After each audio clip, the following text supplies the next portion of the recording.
가 있겠어? 우리 하나밖에 없는 처제, 진정한 어른이 되는 날인데. 선물도 꼭 준비해 주셔야 돼요. 당연하지. 안 그래도 언니가 한 달 전부터 처제 챙기라고 귀에 못이 박히도록 얘기하고 있다고. 여자 애 낳을 때 잘해주면 평생 가는 것처럼 성년의 날도 처제한테 잘해주면 평생 가는 거라고 특별히 신경 쓰라고 하던걸. 역시 우리 언니. 선물이 뭔진 말 안 해도 아시죠? 당연하지. 향수는 벌써 고이 포장해서 주인을 기다리고 있고 장미꽃은 내가 특별히 신경 써 달라고 미리 주문해 놨지. 세 가지인데 하나는 빠졌네요. 응? 뭐야? 내가 줄 게 더 있어? 호호, 네, 잘 생각해 보세요. 전 그날만 기대하고 있을게요, 형부. 그래. 처제, 내가 알아보고 나머지 하나도 꼭 준비해 놓을게. 걱정 말라고. 우리 귀여운 처제는 막둥이로 아내와도 나이 차가 10년이 나는 아내에게는 딸 같은 존재이다. 우리 부부가 결혼하면서 한창 깨가 쏟아지는 신혼생활을 보내고 있을 때였다. 처제는 서울에 있는 대학에 합격하면서 따로 독립을 하게 되었는데 시골에 계신 장인 장모님은 불면 날아갈까, 쥐면 터질까 고이 길러온 막내딸이 혼자 타지에서 생활해야 한다는 것에 걱정이 되어 전전긍긍 어쩔 줄을 몰라 하셨다.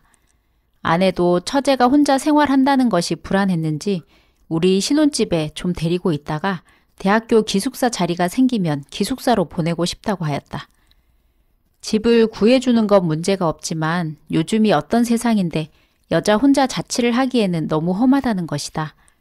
나도 처제를 워낙 어릴 때부터 봐왔고 형부하며 처음부터 잘 따랐기에 별 거부감 없이 우리 집에서 같이 지내는데 동의했다.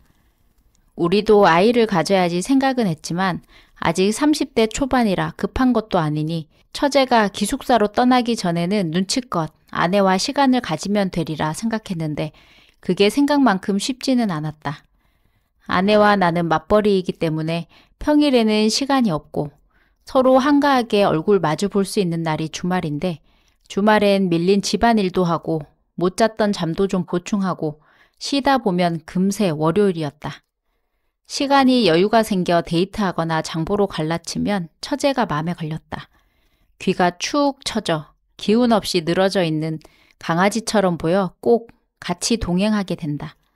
시골에서 올라와 만날 사람도 없고 아직 학기 초라 친한 친구가 있는 것도 아니니 나갈 때는 처제 먼저 챙기는데 처제, 마트 장 보러 가자.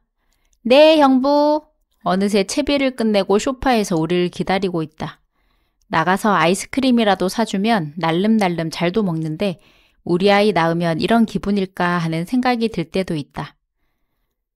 여보, 나 세탁기 돌린 게 있어서 빨래 널고 분리수거 할 테니까 당신이 미연이랑 나가서 장 보고 저녁에 먹을 초밥 좀 포장해 올래요?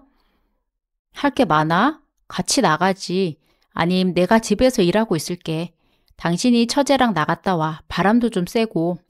아니에요. 매번 당신한테만 집안일 시키고 우리끼리만 놀러 다니니까 미안해서 오늘은 내가 당신한테 양보할게. 날씨도 좋으니 당연천도 좀 걷고 둘이 데이트하고 들어와요.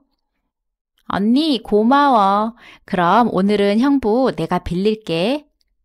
그렇게 좋냐? 입이 귀에 걸렸네? 아내가 처제를 보고 웃으며 머리를 쓰다듬으면서 형부한테 맛있는 것도 많이 사달라고 해. 한다. 밖으로 나와 당연천을 걷는데 벚꽃이 흐드러지게 피어 바람이 불면 사방으로 꽃잎이 흩날려 그야말로 장관이다. 운동을 나온 사람들과 나들이를 나온 가족들, 자전거를 타는 사람들 속에 파묻혀 우리도 눈이 즐거운 꽃구경을 하다 보니 시간이 금세 흐른다. 나는 형부랑 팔짱 끼고 데이트할 때가 제일 행복해. 나도 우리 강아지 같은 처제랑 팔짱 끼고 데이트할 때가 두 번째로 행복해. 응? 왜 두 번째예요? 난 첫 번째인데. 내가 손해잖아. 당연 첫 번째는 언니지. 내가 형부를 더 빨리 만났어야 하는 건데. 하하하. 나는 뾰루퉁하게 투정 부리는 처제가 귀여워 볼을 살짝 잡고 흔들었다. 언니, 우리 왔어. 데이트 잘하고 왔어? 아니, 형부가 나보다 언니랑 데이트할 때 제일 행복하다고 해서 김이 팍 새버렸어. 호호, 자기도 참.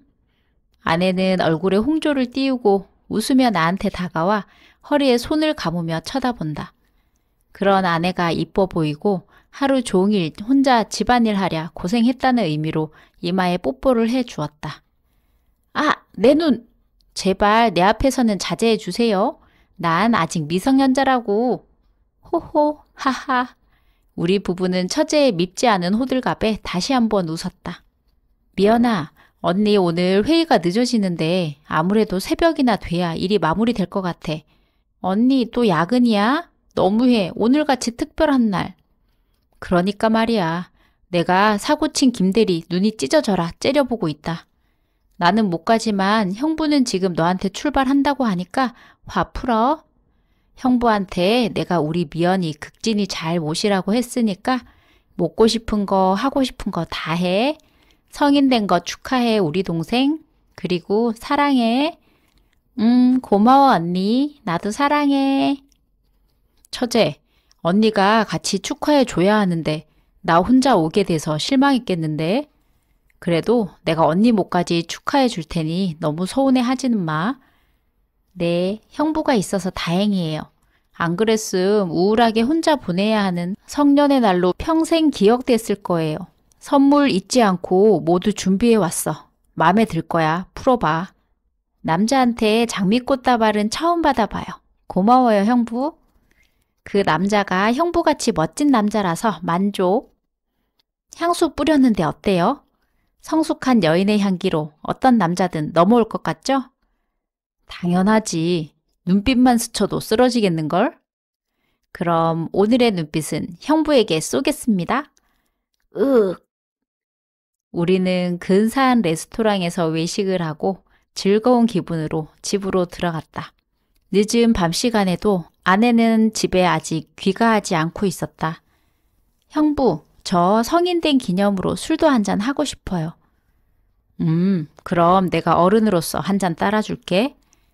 호호, 형부도 참.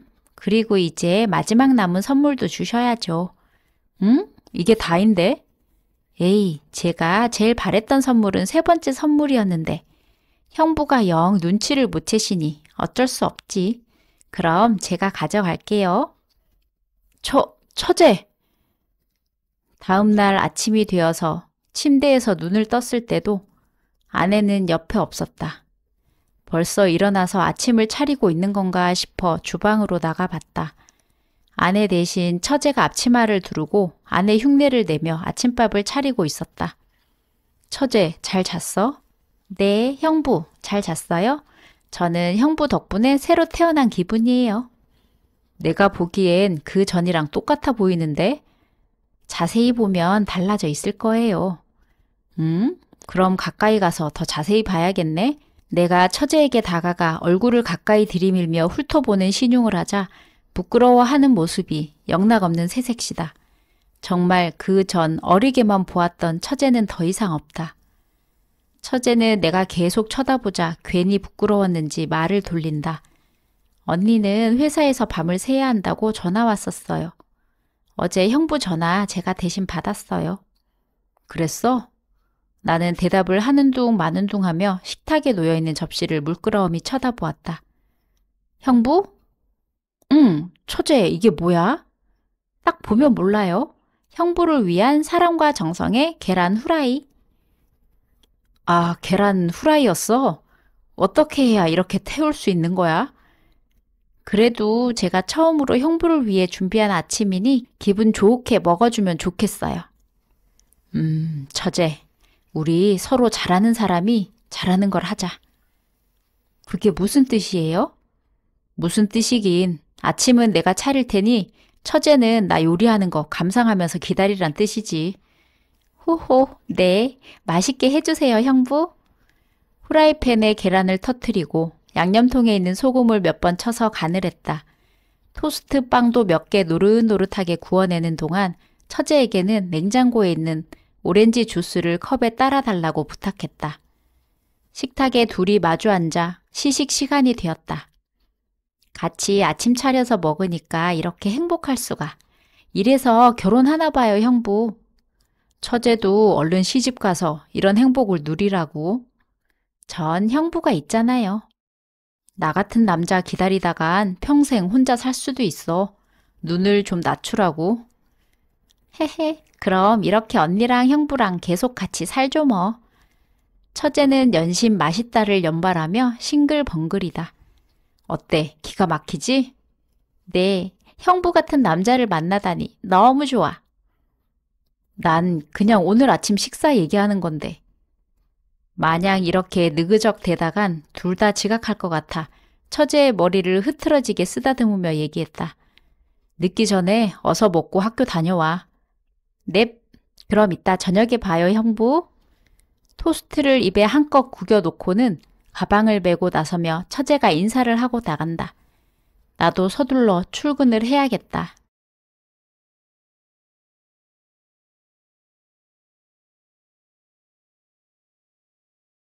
좋아요와 구독, 알림 설정 부탁드려요. 오늘의 사연 지금 바로 시작해 볼게요. 안녕하세요. 저는 20대 후반 건장한 청년입니다. 벌써 5년이나 지난 일이네요. 이제는 그때보다 행복해 보이는 사촌 누나를 보니 저와 누나의 이야기를 한번 해보고 싶어서 익명의 힘을 빌려서 이렇게 한번 공개해 봅니다. 어머니가 외가 친척들 중 유독 이모와 사이가 좋았습니다. 결혼도 서로 비슷한 시기에 하셨고 무엇보다 서로 재테크 정보를 공유하면서 투자도 같이 하고 그러면서 더욱 돈독하게 되었어요. 서울 변두리긴 하지만 뭐 그 당시에 집값이 엄청 오를 거란 이야기를 듣고 두 분 다 근처에다가 주택을 구매했는데 아직까지 별다른 재미를 못 보고 우리도 이모네도 그때 산 집에서 아직도 살고 있습니다. 우리 집은 제 위로 형이 한 명 있고 이모 집은 제 위로 누나가 2명, 남동생이 1명 있었습니다.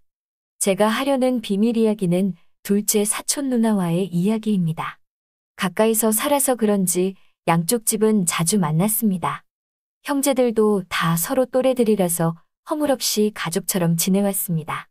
이모나 우리 어머니도 자기 애라고 더 이뻐하는 게 아니라 서로의 아이인 것처럼 공정하게 잘 대해줬습니다. 주말마다 하루는 우리 집에서 하루는 이모 집에서 거의 자주 만났습니다. 저는 그 중에서도 작은 누나와 친하게 지냈습니다.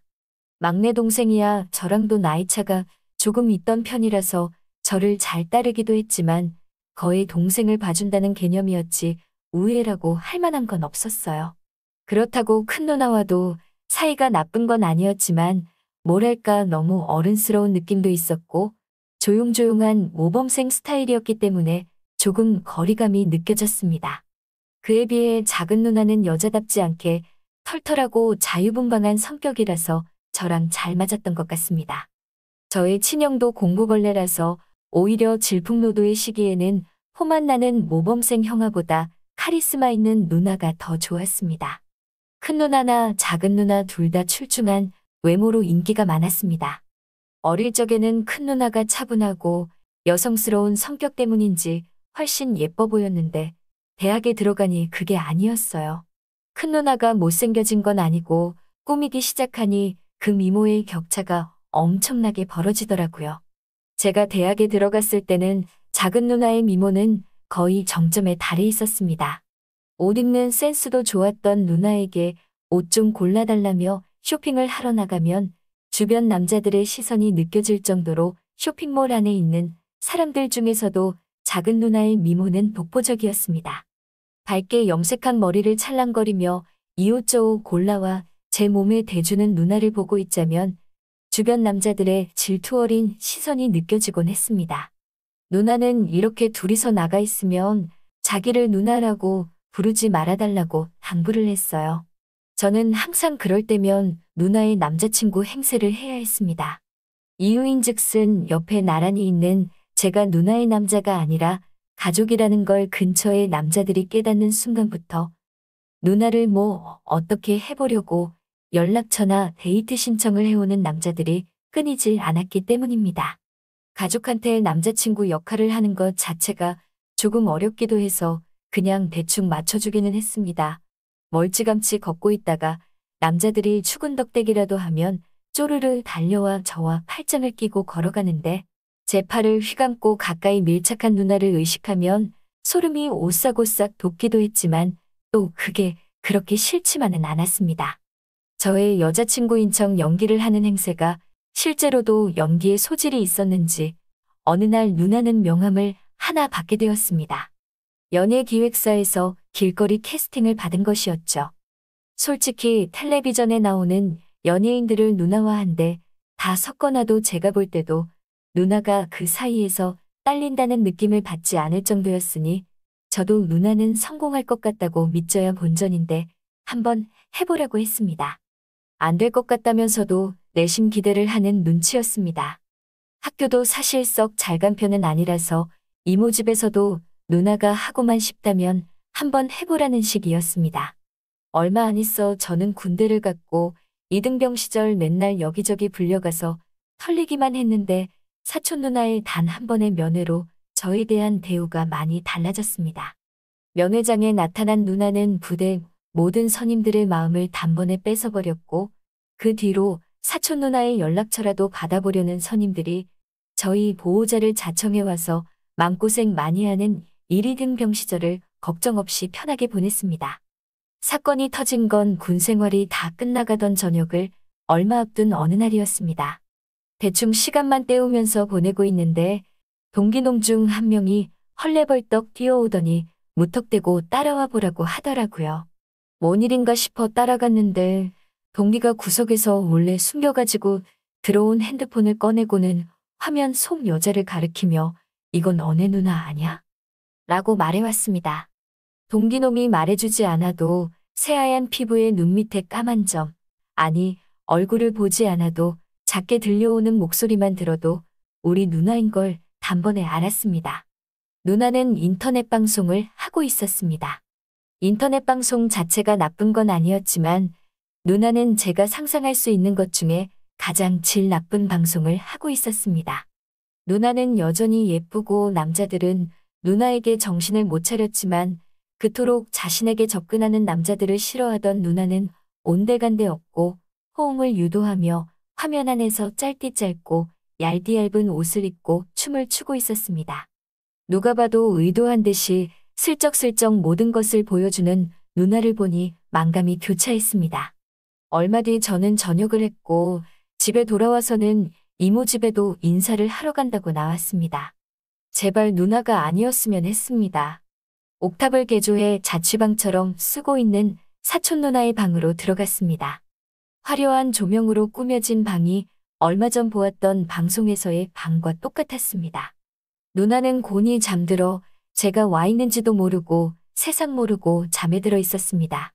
이모 집에서 큰 누나와 이모의 환대를 받으며 온 가족이 모여 저녁을 먹고 있었는데 작은 누나가 그제서야 잠에서 깼는지 내려왔습니다. 짧은 반바지를 입고 잠에서 깨자마자 나온 작은 누나는 저를 보더니 반색을 하며 드디어 저녁을 했냐며 반겨줬지만 저는 누나를 예전처럼 대할 수 없었습니다. 매번 시간이 날 때마다 방문하던 이모 집이었는데 그날 이후로는 바쁘다는 핑계로 한 번도 찾아가지 않았습니다. 그렇게 작은 누나를 넋지로 피하고 있었는데 작은 누나로부터 만나자는 연락이 왔습니다. 동네 호프집에서 만난 누나는 저녁을 했는데 왜 이렇게 얼굴을 안 비치느냐며 저를 나무랐지만 저는 아무 대답도 할 수 없었습니다. 술이 조금 들어가니 사촌 누나에게 자초지종이라도 들어봐야 성이 풀릴 것 같아 용기를 내서 물어봤습니다. 누나의 방송을 보았다. 연예인을 할 줄 알았는데 이게 무슨 일이냐고 드라마에서나 처음 볼 줄 알았던 누나의 모습을 그런 방송에서 보니 실망했다고 단도직입적으로 말을 했습니다. 누나는 충격을 받았는지 말을 잇지 않았습니다. 그저 술만 계속 마시고 있었습니다. 한참을 아무 말이 없다가 누나는 모든 걸 설명해줬습니다. 얼굴 하나만 믿고 데뷔를 준비하는 사람이 얼마나 많은 줄 아냐며 자기같이 끼도 없고 얼굴만 믿고 하려면 백이 있어야 한다고 말하면서 이걸로 돈을 조금만 모으면 백을 써서 데뷔도 할 수 있다는 어처구니 없는 말을 듣고 한마디 해줬습니다. 누나가 아는 연예인 중에 인터넷으로 그렇게 하면서 데뷔한 사람이 한 명이라도 있냐고 말이죠. 이어지는 누나의 이야기를 들어보니 누나는 이미 그때 누나를 캐스팅한 매니저와는 깊은 관계이고 그 자식의 꼬드김에 속아 그런 식으로 돈을 벌고 있었던 거죠. 누나가 그렇게 번 돈의 사용처는 안 봐도 뻔했습니다. 누나는 끝까지 그럴 리가 없다며 제 말을 듣지 않았죠. 듣다 보니 계속 그놈을 감싸는 누나의 모습에 화가 나 그럼 누나 맘대로 계속 그렇게 살라고 화를 내고는 저 혼자 집으로 돌아왔습니다. 침대에 누워 분을 삭히고 있는데 도무지 화가 가라앉지 않아서 뜬 눈으로 천장만 보고 있었습니다. 새벽이 한참 되어도 잠을 못 이루고 있는데 방문이 열리고 어머니가 들어오셔서는 누나는 어쩌고 너 혼자만 왔냐고 집에 아직도 누나가 안 들어왔다고 이모가 걱정하고 있다는 연락을 받았다는 말에 뒤도 안 보고 누나와 술을 마시던 호프집으로 달려갔습니다. 누나는 그 뒤로도 혼자 술을 계속 마셨는지 테이블 위에 엎어지듯 기대서는 술을 마시고 있었습니다. 누나에게 다가가 미안하다고 사과하고 술에 잔뜩 취한 누나를 데리고 이모의 집으로 데리고 왔습니다. 비틀거리는 누나를 등에 업다시피 해서 겨우겨우 누나의 옥탑방 침대 위에 눕혔습니다. 자고 있는 사촌 누나의 얼굴을 보니 마음이 아팠습니다. 순수한 누나의 마음을 짓밟은 그놈이 용서가 되질 않았어요. 조금 추워 보여서 옷을 갈아입히고 재웠으면 했지만 저도 취기가 남아있었는지 예쁜 사촌 누나의 얼굴을 보니 괜히 긴장이 되더라고요. 이러면 안 되지 하면서 정신을 차리고 이불을 목 위까지 덮어주고 일어나는 찰나. 누나가 두 팔을 뻗어 저희 목을 휘감더니 자기 쪽으로 확 당겨왔습니다. 당기는 힘이 어찌나 세던지 저는 중심을 잃고 누나의 몸 위로 넘어졌습니다. 사촌 누나의 몸 위에 저희 얼굴이 밀착되어 심장 소리가 들려왔습니다. 빠르게 뛰고 있는 사촌 누나의 심장 박동 소리를 들으니 오만 가지 생각이 다 들었습니다. 이러면 안 될 것 같은 묘한 분위기 속에 정신줄을 잡고 고개를 들었지만 누나는 제 목을 감고 있는 두 팔에 힘을 빼지 않았습니다. 눈을 개슴츠레 뜨고 저를 바라보고 있는 사촌 누나와 눈이 마주쳤습니다. 나 좀 위로해줘. 자신을 위로해달라는 사촌 누나의 얼굴을 바라보고 있었습니다. 제 목을 감고 있는 양팔에 힘을 줘 제 얼굴 가까이로 다가오더니 그 순간 누나는 제게 입을 맞추었습니다. 그때만큼은 누나를 밀쳐낼 수가 없었습니다. 그렇게 한참의 시간이 지났을까 저에게 붙어있는 사촌 누나를 떼어내고는 온 힘을 다해 세게 안아줬습니다. 거의 울듯이 누나에게 누나는 무엇이든 될 수 있다고 하지만 자기 자신을 팔면서까지 확신이 없는 일을 하며 상처받지 말고 본인의 그 자체로 성공하는 모습을 보고 싶다고 응원해줬습니다. 저의 어깨 뒤로 가 있는 누나의 얼굴을 볼 수는 없었지만 누나도 뜨거운 눈물을 흘리는 것 같았습니다. 누나는 방송을 접은 대신 대학로에 있는 작은 극단에서 연기를 시작했습니다. 5년차 무명 연극배우이긴 하지만 언젠가는 텔레비전에 나오는 미녀 톱스타가 될지 아니면 이렇게 극단에서 본인이 좋아하는 일을 하며 지낼지는 아무도 모르지만 제가 정말 아끼고 사랑하는 저희 가족이 저의 친형보다 더 저와 가까운 사촌 누나가 성공해서 행복해지기를 바라는 바입니다. 오늘의 사연은 여기까지네요. 긴 사연 끝까지 들어주셔서 감사합니다. 구독과 좋아요 잊지 말아주세요.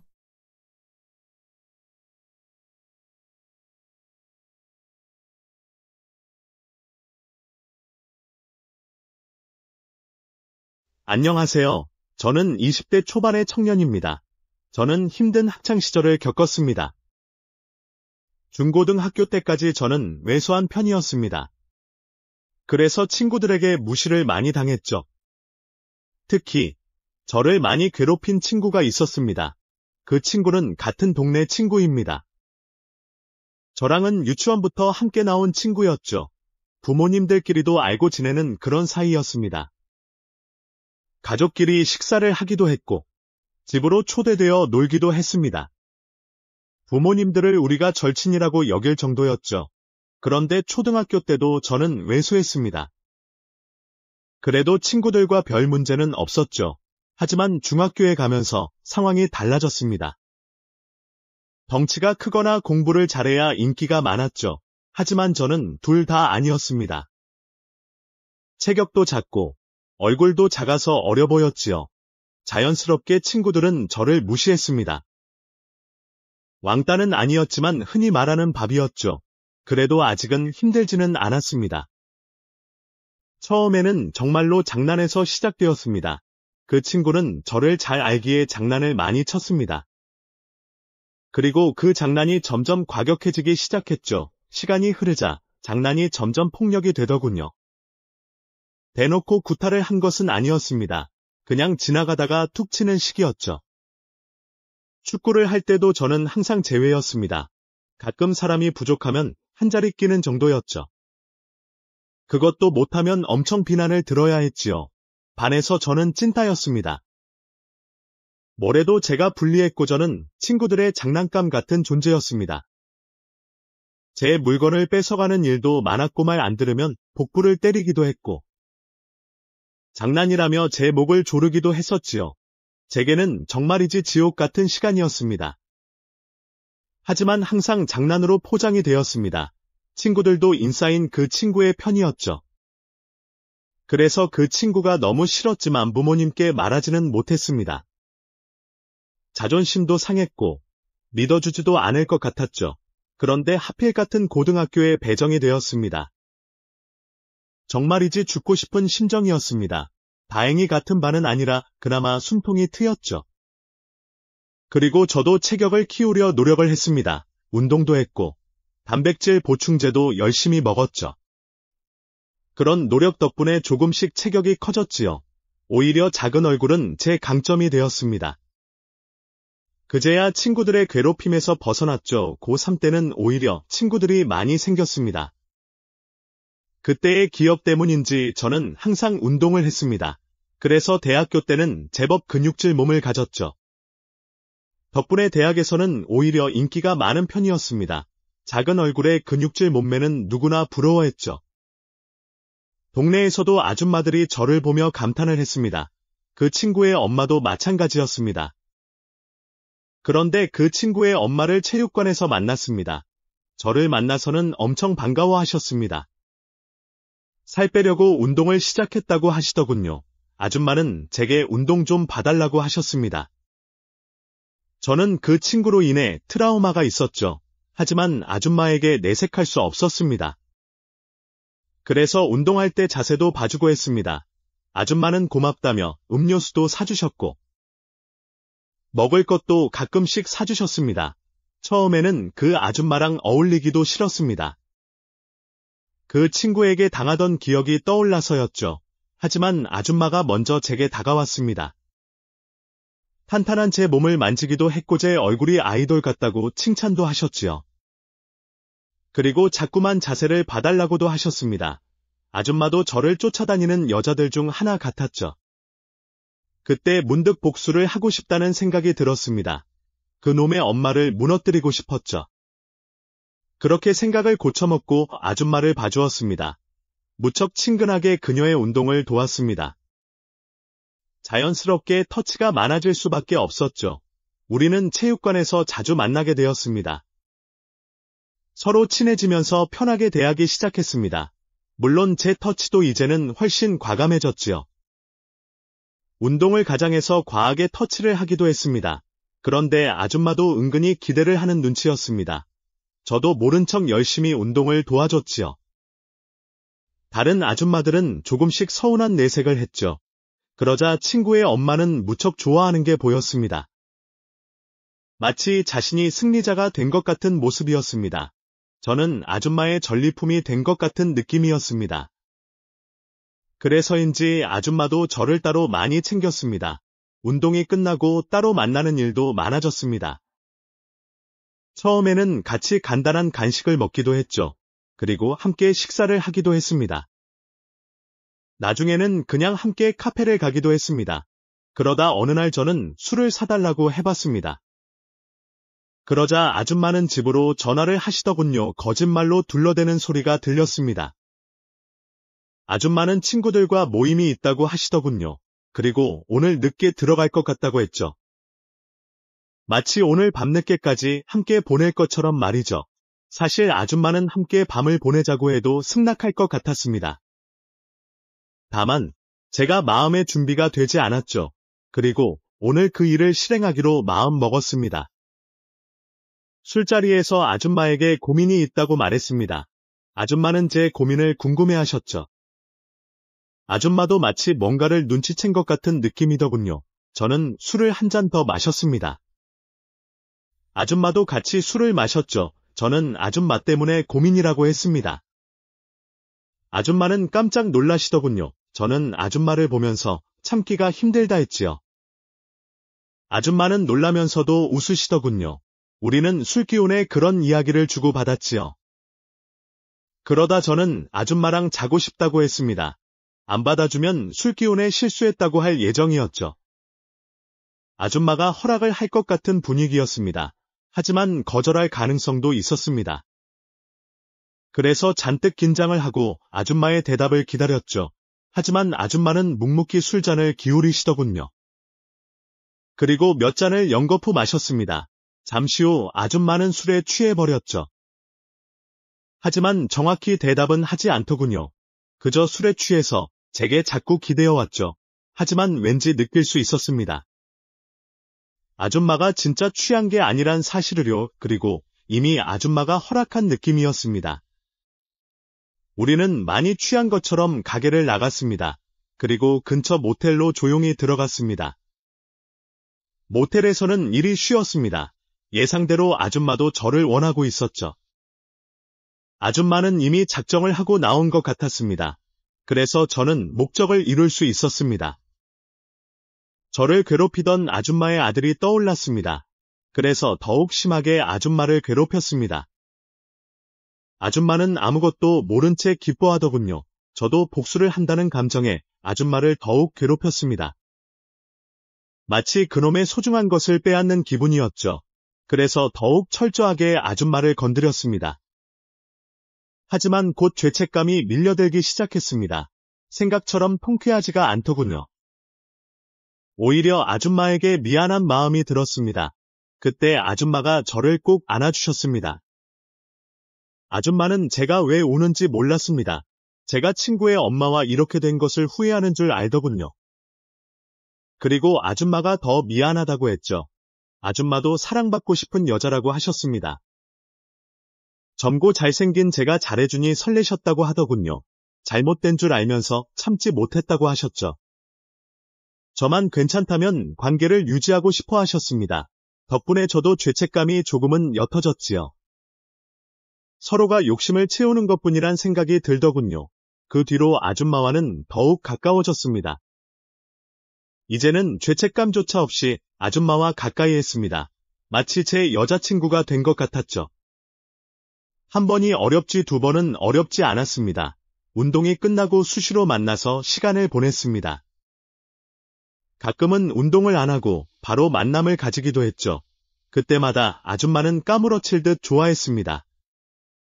어릴 때부터 봤던 친구 엄마가 제 장난감이 되어 있었죠. 묘한 쾌감에 저도 이성을 잃었던 것 같았죠. 이제 저는 아줌마의 남자가 되어 있었습니다. 아줌마를 안을 때마다 친구놈을 비웃었습니다.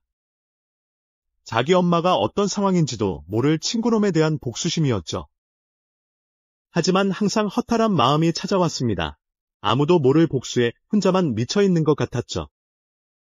제게 진심인 아줌마에게도 조금씩 미안한 마음도 생겼죠. 이만하면 그 놈에 대한 복수도 했다고 생각했죠. 언제까지 이러고 살 수도 없었죠. 그래서 이 짓도 그만둬야 하나 생각했습니다. 그러다 우연히 동네에서 그 친구와 마주쳤습니다. 공부를 잘 못해서 지방의 전문대를 다닌다 들었습니다. 그런데 군대를 가기 위해 휴학을 했다고 하더군요. 오랜만에 만났더니 엄청 반가운 척을 하더군요. 마치 저를 괴롭혔던 일은 모르는 것처럼 말이죠. 순간 그런 모습에 짜증이 치밀었습니다. 저는 아직도 악몽을 꾸기도 했습니다. 이 녀석은 그런 기억조차 없는 느낌이었죠. 최소한의 죄책감도 없었지요. 그날 저는 급하게 아줌마를 불러냈습니다. 다시 아줌마에게 울분을 쏟아냈습니다. 그렇게라도 억울한 감정을 쏟아내야 했습니다. 한바탕 쏟아내고 나니 감정이 조금 돌아왔습니다. 아줌마는 무슨 일 있냐고 물었습니다. 진심으로 저를 걱정하는 눈빛이었죠. 그 순간 허무한 생각이 들었습니다. 아무리 혼자 난리를 쳐도 그놈은 몰랐습니다. 그놈에게 직접 복수를 하고 싶어졌습니다. 괴롭힌 놈은 기억도 못하는 있었죠. 저 혼자 난리를 치는 것 같아 한심한 생각도 들었죠. 그래서 더 분노가 치밀어 올랐습니다. 친구의 입대일은 일주일 정도 남은 상태였습니다. 저는 입소식 때 함께 가고 싶다고 했지요. 아줌마는 조금 당황해 하셨습니다. 자신과 몸을 섞은 아들의 친구였습니다. 그런데 아들과 함께 보는 것까지는 부담스러워했죠. 하지만 저는 끝까지 우겨서 승낙을 받았습니다. 일주일 뒤 친구의 입대일이 되었습니다. 아줌마의 차를 타고 함께 부대로 향했습니다. 저와 아들이 함께 있으니 아줌마가 긴장을 하더군요. 저는 슬쩍슬쩍 아줌마를 건드렸습니다. 저는 일부러 아줌마와 더 친근한 척 했지요. 나중에는 친구놈도 신경을 쓰기 시작하더군요. 아마도 우리 사이가 의심스러웠겠죠. 그래서 친구놈도 불편한 기색을 조금씩 드러내더군요. 하지만 오히려 통쾌했습니다. 이제야 복수를 하는 것 같았죠. 친구놈은 틈틈이 우리를 노려보더군요. 하지만 저는 신경 쓰지 않았습니다. 시간이 되어 친구가 연병장으로 향했습니다. 아줌마의 허리를 끌어안으며 인사를 했습니다. 그 순간 친구도 아줌마도 놀라더군요. 아줌마도 놀라서 제 손을 밀쳐내려 하시더군요. 하지만 저는 친구의 표정만 살폈습니다. 그 불안한 눈동자를 보면서 순간 기뻤습니다. 아마도 우리 관계에 대해서 온갖 상상을 하게 되겠죠. 그리고 매일매일 괴로워하길 바랬죠. 짧은 순간 통쾌한 기분이 들었습니다. 이렇게 좋은 것을 왜 참아왔나 싶더군요. 친구놈에게 동생을 만들어줄 생각도 했습니다. 친구가 오열하는 모습을 보고 싶어졌죠. 하지만 흥분이 가라앉으니 후회가 밀려왔습니다. 마치 내가 또 다른 가해자가 되는 것 같았죠. 나도 함께 무너지는 느낌이었습니다. 돌아오는 길에 아줌마가 잔소리를 하더군요. 저는 말없이 아줌마를 안았습니다. 하지만 허무한 감정을 지울 수 없었습니다. 복수를 했는데 자꾸만 눈물이 나더군요. 바보처럼 아줌마를 안은 채 울어버렸습니다. 아줌마는 당황해하면서도 저를 받아주었습니다. 분명 복수를 했는데도 마음이 더 불편하더군요. 그래서인지 복수라는 감정을 그만두고 싶어졌습니다. 그래서 아줌마에게 사실대로 털어놓았습니다. 그리고 아줌마에게 작별을 고했습니다. 아줌마도 눈물을 흘리면서 제게 사과를 하셨습니다. 괜히 아줌마를 가지고 논 것 같아 미안해지더군요. 정말 의미 없는 짓을 했다는 생각이 들었습니다. 그냥 다 같이 망가지는 길이었죠. 그건 제가 원하는 것이 아니었습니다. 그 뒤로 아줌마랑은 육체적 관계를 멈추었습니다. 그리고 저도 군입대를 앞두고 있습니다. 아무것도 해결 못하고 도망치는 것 같아 비참했지요. 하지만 이게 옳다고 생각했습니다. 그게 저를 살리는 길이라 믿었습니다. 부디 제 마음에도 평화가 찾아오면 좋겠습니다.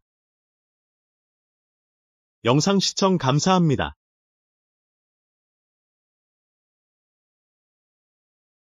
얼마 전 지옥과 천국을 동시에 왔다 갔다 하는 일이 생겨 이렇게 글을 적어보네요. 저에게는 2살 어린 여자친구가 있었습니다. 지금은 헤어진 상태입니다. 왜 헤어졌는지 얘기를 하자면 정말 비참해지네요. 직장에서 만난 후배와 교제를 하게 되었습니다. 다른 부서 직원인데 같이 회식을 하면서 가까이서 보니 굉장히 귀엽고 술도 잘 마시고 싹싹하더라고요. 그래서 마음에 들었습니다. 그날부터 작업을 걸었어요. 술 한 잔씩 돌리는 척 하면서 괜히 옆에 앉아서 얘기를 하며 술을 마셨습니다. 호감 표시를 굉장히 많이 했어요. 아마 근처에 있던 사람이라면 다들 느꼈을 겁니다. 1차 회식이 끝나고 집에 갈 사람은 가고 2차는 갈 사람들만 가기로 했어요. 노래방을 가자고 얘기를 하고 있었습니다. 노래방에서 제 실력을 보여주고 그녀에게 어필할 수 있겠다 싶었어요. 그래서 저는 그녀에게 노래방을 같이 가자고 얘기했습니다. 소라씨, 노래방 가실 거죠? 같이 가요. 아, 저 노래는 잘 못 불러서 별로 안 땡기는데. 에이, 노래방에서 뭐 노래만 부르나요? 신나는 노래 맞춰 들고 뛰면서 스트레스도 풀고 그러는 거지. 팀장님들 안 간다고 하는데 우리끼리 가서 스트레스도 풀고 그럽시다. 그럴까요? 그럼 노래 못 부른다고 놀리시면 안 돼요. 걱정 말아요. 안 놀릴게요. 상사들은 대부분 집으로 갔고 평직원들끼리 노래방에 갔습니다. 너네끼리 스트레스 풀고 신나게 놀으라며 법인카드를 지워주고 가셨어요. 저희는 노래방 가서 놀았습니다. 한참 신나는 노래 부르며 소리 지르고 춤추고 한바탕 놀고 다들 지쳐서 발라드를 부르며 쉬는 타임을 가졌어요. 그래서 저는 지금이다. 그녀에게 한 번 더 어필을 할 수 있는 기회다 하며 노래를 예약했습니다. 저는 노래를 부르면서 간간히 그녀와 눈맞춤을 하며 노래를 부르기 시작했습니다. 그녀도 제 노래에 반한 듯한 느낌이 왔어요. 내일 출근을 생각해서 노래방을 끝으로 헤어졌습니다. 집에 데려다 주고 싶었지만 같은 부서 여자 직원이랑 둘이 같은 방향이라며 사라져서 저도 그냥 집으로 왔어요. 굉장히 아쉬웠습니다.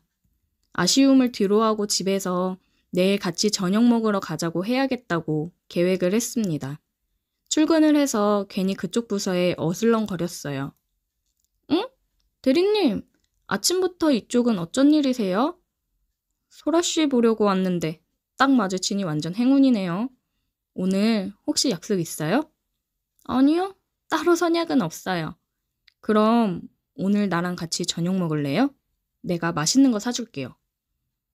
그럴까요? 저 근데 오늘 30분 정도 늦게 끝날 것 같은데 괜찮으세요? 네, 그럼요. 그럼 주차장에서 기다릴게요. 일 끝나고 내려와요. 네, 이제 얼른 자리로 가세요. 오늘도 수고하고 이따 봐요. 저녁 약속을 받아준 것만 해도 그녀도 저에게 관심이 있다고 생각을 했습니다. 퇴근 시간이 되기만을 기다렸고 퇴근 후 저는 주차장에 내려가서 차에서 기다리고 있었어요. 한 40분쯤 지나고 그녀가 내려왔습니다. 죄송해요, 대리님. 너무 늦었죠? 생각보다 일이 늦게 마무리가 돼가지고. 아니에요, 괜찮아요. 배고프겠다. 맛있는 거 먹으러 얼른 가요. 그녀를 데리고 뭐 먹고 싶은지 물어보다가 일식을 좋아한다고 해서 룸이 있는 일식집으로 갔습니다. 술도 같이 한잔하면서 맛있게 먹었어요. 회사 얘기를 시작으로 개인적인 얘기를 하면서 조금씩 가까워졌습니다. 술이 한두 병씩 늘어날 때마다 우리 사이는 점점 더 가까워졌어요. 지금이 고백을 할 타이밍이구나 생각을 했습니다. 소라씨, 나 어떻게 생각해? 대리님이요? 착하고 재밌는 사람? 남자로는 매력이 없나? 나 소라씨랑 제대로 만나보고 싶은데. 글쎄요, 남자로서 매력은 해봐야 알지 않을까요? 술을 먹어서 그런 건지 아니면 원래 이런 성격이었던 건지 굉장히 도발적인 여자였어요. 내가 그럼 얼른 증명해줘야겠네. 그녀랑 눈을 마주치고 웃으며 모텔로 향했습니다. 모텔에 도착한 그녀는 그동안 내가 회사에서 봐왔던 여자가 맞나 싶을 정도로 섹시하면서도 도발적이었습니다. 우리는 뜨거운 키스를 나눴어요. 그리고 서로를 탐했습니다. 제가 또 기가 막히게 하거든요. 제 스킬에 홍콩 간 여자가 한둘이 아닙니다. 헤어진 전 여친들한테서 아주 가끔씩 연락이 올 때도 있어요. 네가 그립다면서요. 무튼 저는 그녀의 환심을 사기 위해서 그녀의 기분을 아주 좋게 만들기 위해 열심히 했습니다. 그렇게 우리는 뜨거운 밤을 보내고 함께 아침을 맞이했어요. 어때? 나랑 만날 생각은 생겼어? 응, 완전. 한 번 더 할까? 우리는 밤낮 할 거 없이 뜨거운 시간들을 보냈습니다. 굉장히 저랑 잘 맞는다고 생각을 했어요. 회사에서도 눈만 마주쳐도 서로 불타올라 어쩔 줄을 몰랐습니다. 3개월 정도를 행복하게 연애를 했습니다.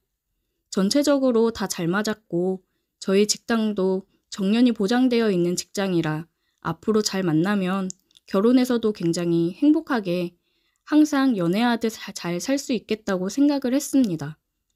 그런데 여자친구랑 3개월 정도를 만났는데 정말 신혼처럼 눈만 마주치면 사랑을 나눴어요. 저희 집에서 거의 반동거를 했거든요. 회사도 같으니 출퇴근도 매일 같이 하고 동거한다는 게 회사에 알려지면 좋을 건 없으니 여자친구를 회사랑 조금 떨어진 곳에 내려주고 출근을 하고 그랬습니다. 무튼 그렇게 눈만 마주치면 사랑을 나눴는데 정말 아주 갑자기 그게 잘 안 되더라고요. 요즘 회사 업무도 많아지고 상사 때문에 스트레스를 많이 받아서 여자친구랑 매일 집에서 술 먹으면서 상사 욕도 하고 사랑도 나누고 그랬는데 스트레스가 문제인 건지 정말 이틀 전에도 잘만 했던 게 갑자기 안 돼서 너무 당황스럽더라고요. 아, 미안. 내가 요즘 너무 피곤해서 그런가 봐.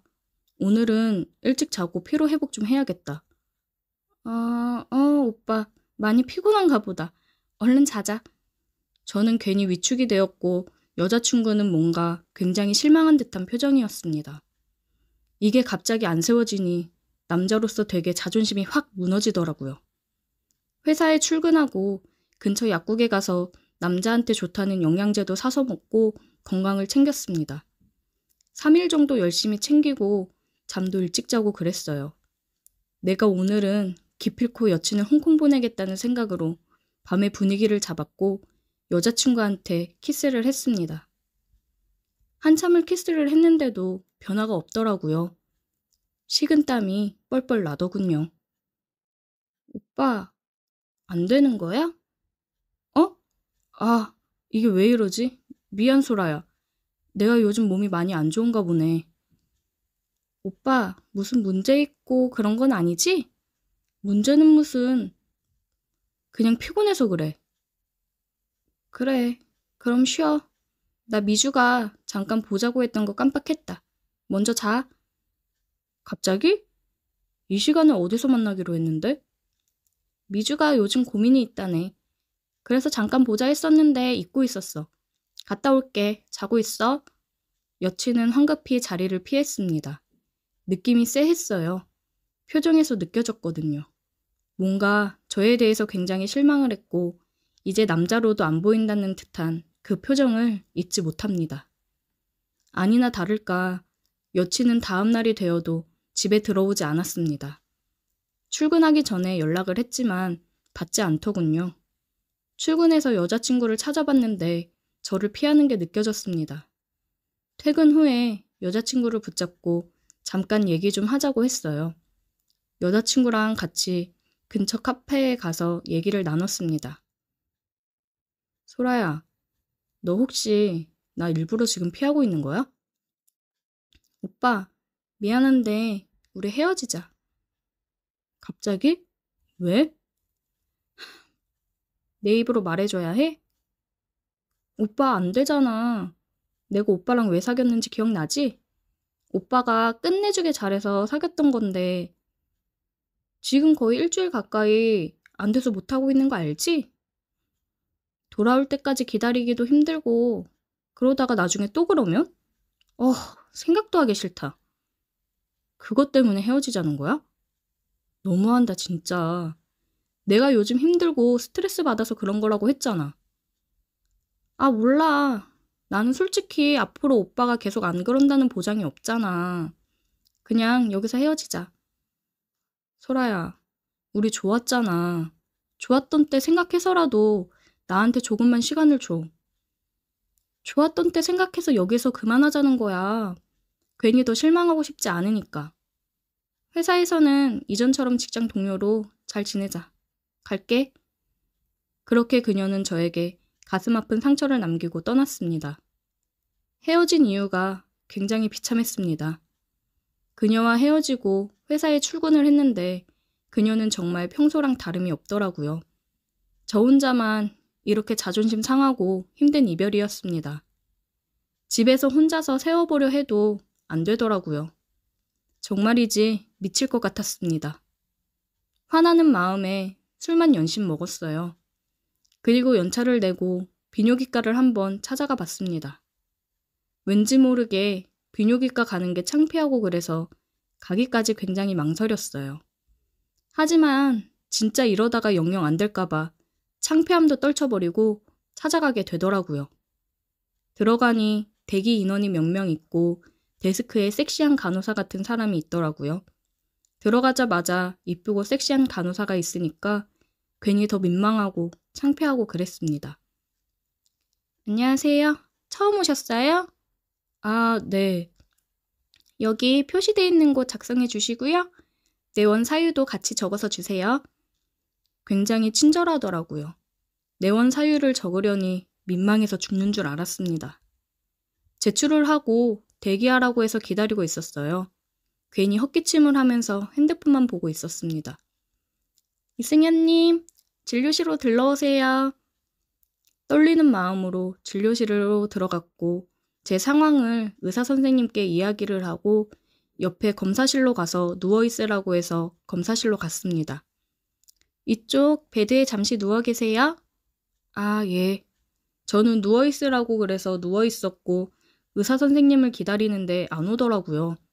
그래서 혼자 언제 오나 생각을 하고 있었는데 아까 간호사가 다시 들어왔습니다. 이게 비뇨기과라는 곳에서 베드에 누워있으니 저도 모르게 흥분이 된 건지 아니면 처음 들어왔을 때부터 그 간호사가 섹시하고 이쁘다고 생각했는데 뭔가 이런 모습을 보여서 흥분이 된 건지는 모르겠지만 갑자기 너무 단단해지더라고요. 굉장히 창피하고 민망했습니다.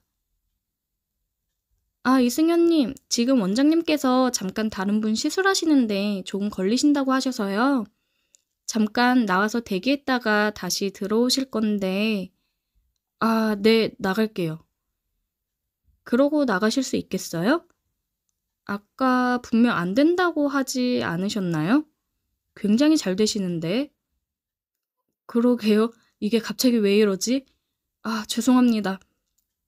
이승현님, 제가 도와드릴까요? 저는 뭘 도와준다는 건지 순간 머리가 정지가 되었습니다. 원장님 오기 전에 빨리 해줄게요. 그녀는 저를 향해 싱긋 웃더니 단단해진 그것을 달래주었습니다. 이게 무슨 상황인가 싶다가도 너무 좋아서 그녀에게 모든 걸 맡겼어요. 나가서 대기하세요. 그녀는 또 한 번 싱긋 웃으면서 다시 대기하고 있으라고 하더라고요. 저는 다시 대기를 했고 원장이 와서 검사실로 다시 들어갔습니다. 이번에는 다른 간호사분이 안내를 해줬고 검사가 끝나고 결제를 하는데 아까 그 간호사한테 제 번호를 적어 건넸습니다. 그게 그녀여서 반응을 한 건지 아니면 그 상황 때문에 반응을 한 건지 너무 궁금했어요. 그렇게 저는 그녀의 연락을 기다렸지만 그녀는 연락이 없었습니다. 사나이 마음에 불을 질러놓고 연락을 안 주다니 허무했습니다. 처방해준 약을 먹고 한 일주일 뒤에 다시 정상적으로 돌아왔는데 그 비뇨기과를 다시 찾아가기에는 쪽팔려서 못 가겠더라고요. 혼자 생각하기로는 그녀가 그때 저에게 마법을 걸어주어 다시 제 기능을 하게 된 건 아닐까 생각이 듭니다. 진짜 남자 인생에 이게 안 된다는 건 정말 크나큰 수치입니다. 다들 스트레스 너무 받지 말고 관계도 적당히 하면서 사세요. 정말 후회합니다. 오늘의 사연 여기까지입니다. 오늘도 들어주셔서 감사해요. 구독, 좋아요, 알림 설정 부탁드려요. 저는 그냥 평범한 일상을 살고 있는 20대 후반의 남자입니다. 다른 사람들과 마찬가지로 평일에는 일에 찌들어 있다가 불금부터 신나게 놀고 또 다시 평일에는 일개미가 되는 그런 삶을 살고 있었습니다. 그런 저에게는 항상 만나서 노는 친구 무리가 있습니다. 저희는 금요일부터 일요일까지 그렇게 매일 술을 마시고 클럽과 나이트도 가고 그럽니다. 그러다가 헌팅을 해서 2차를 가기도 하고 3차는 각자 알아서 짝을 지어 나가곤 합니다. 그리고 다음 날이면 어김없이 카톡방엔 불이 나죠. 서로 밤을 어떻게 보냈는지 이야기하는 거죠. 그렇게 즐거운 나날을 보내고 있었습니다. 하지만 그런 저희도 이런 똑같은 주말을 보내다 보면 가끔 지겨워질 때가 있긴 하죠. 그럴 때면 지방에 있는 유명한 나이트로 원정을 뛰러 갑니다. 그러던 어느 날 저희는 한 유명 나이트에 갔습니다. 12시가 지나고 물갈이가 되더니 꽤 괜찮아지더라고요. 그렇게 술 마시고 부킹하면서 놀고 있는데 스테이지에서 현란하게 춤을 추는 한 여자가 눈에 띄더라고요. 그녀의 섹시한 모습이 저를 미치게 하더라고요. 저는 친구들한테 저 여자는 내가 찜했다라고 얘기하면서 웨이터를 불렀습니다. 웨이터한테 팁을 주면서 저 여자랑 당장 부킹 연결을 해달라고 얘기했죠. 그랬더니 웨이터는 자기만 믿으라면서 걱정하지 말라고 하더군요. 그리고는 이번 타임이 끝나고 앉으면 바로 데리고 오겠다고 말했습니다. 그렇게 한 타임이 끝나고 브루스 음악이 나오는 시간이 되자 다들 자리에 돌아가서 앉았습니다. 그녀가 자리에 앉자마자 아까 얘기했던 웨이터가 가서 그녀에게 귓속말을 하더라고요. 웨이터의 귓속말을 듣던 그녀는 제가 있는 쪽을 쳐다보았습니다. 제가 그녀를 향해 웃었더니 웨이터랑 같이 오더라고요. 그렇게 결국 그녀는 제 옆으로 왔고 저는 반갑다며 술 한 잔을 따라 주었습니다. 건배를 하고 맥주를 한 잔 원샷을 했고 몇 살이냐고 물어봤습니다. 난 29? 그래서 저는 동갑이네 하면서 말 편하게 하라고 얘기했습니다. 그렇게 한 잔 두 잔 술을 마신 후 저는 용기를 내서 그녀에게 얘기했습니다. 우리 둘이 따로 나가서 술 마실래?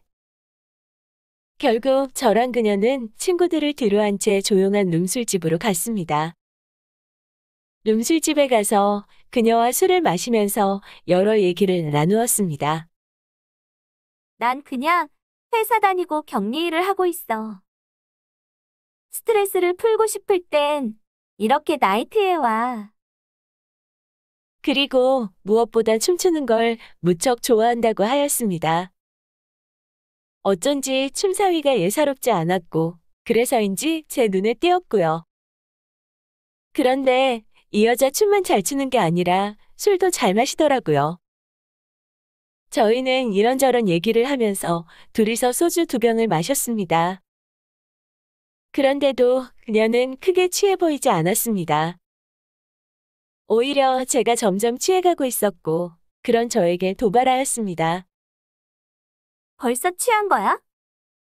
이걸로 벌써 취하면 다음은 어떻게 가려 그래? 난 그냥 집에 가야겠다 하면서 약 올리듯이 얘기하는데 오호 이것 봐라 싶었습니다. 저는 정신을 바짝 차리고 아직 집에 가긴 이르지. 난 끄떡없어 라고 말하고 허세를 부렸습니다. 그녀는 제 옆으로 자리를 옮겼고 소주를 한 잔 입에 털어놓거니 그대로 제 입술로 다가왔습니다.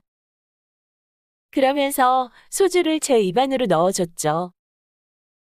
그 소주 맛에 취해버리는 줄 알았습니다. 그리고 그녀와 저는 키스를 했습니다. 저는 그녀에게 이제 우리 자리 옮길까? 라고 얘기하고 모텔로 향했습니다.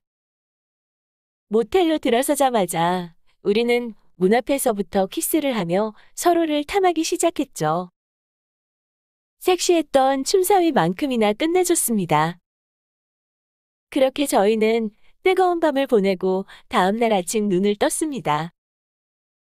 그녀는 제 핸드폰에 번호를 남겨주었고 다음에 또 오면 연락하라는 말을 하고 나갔습니다.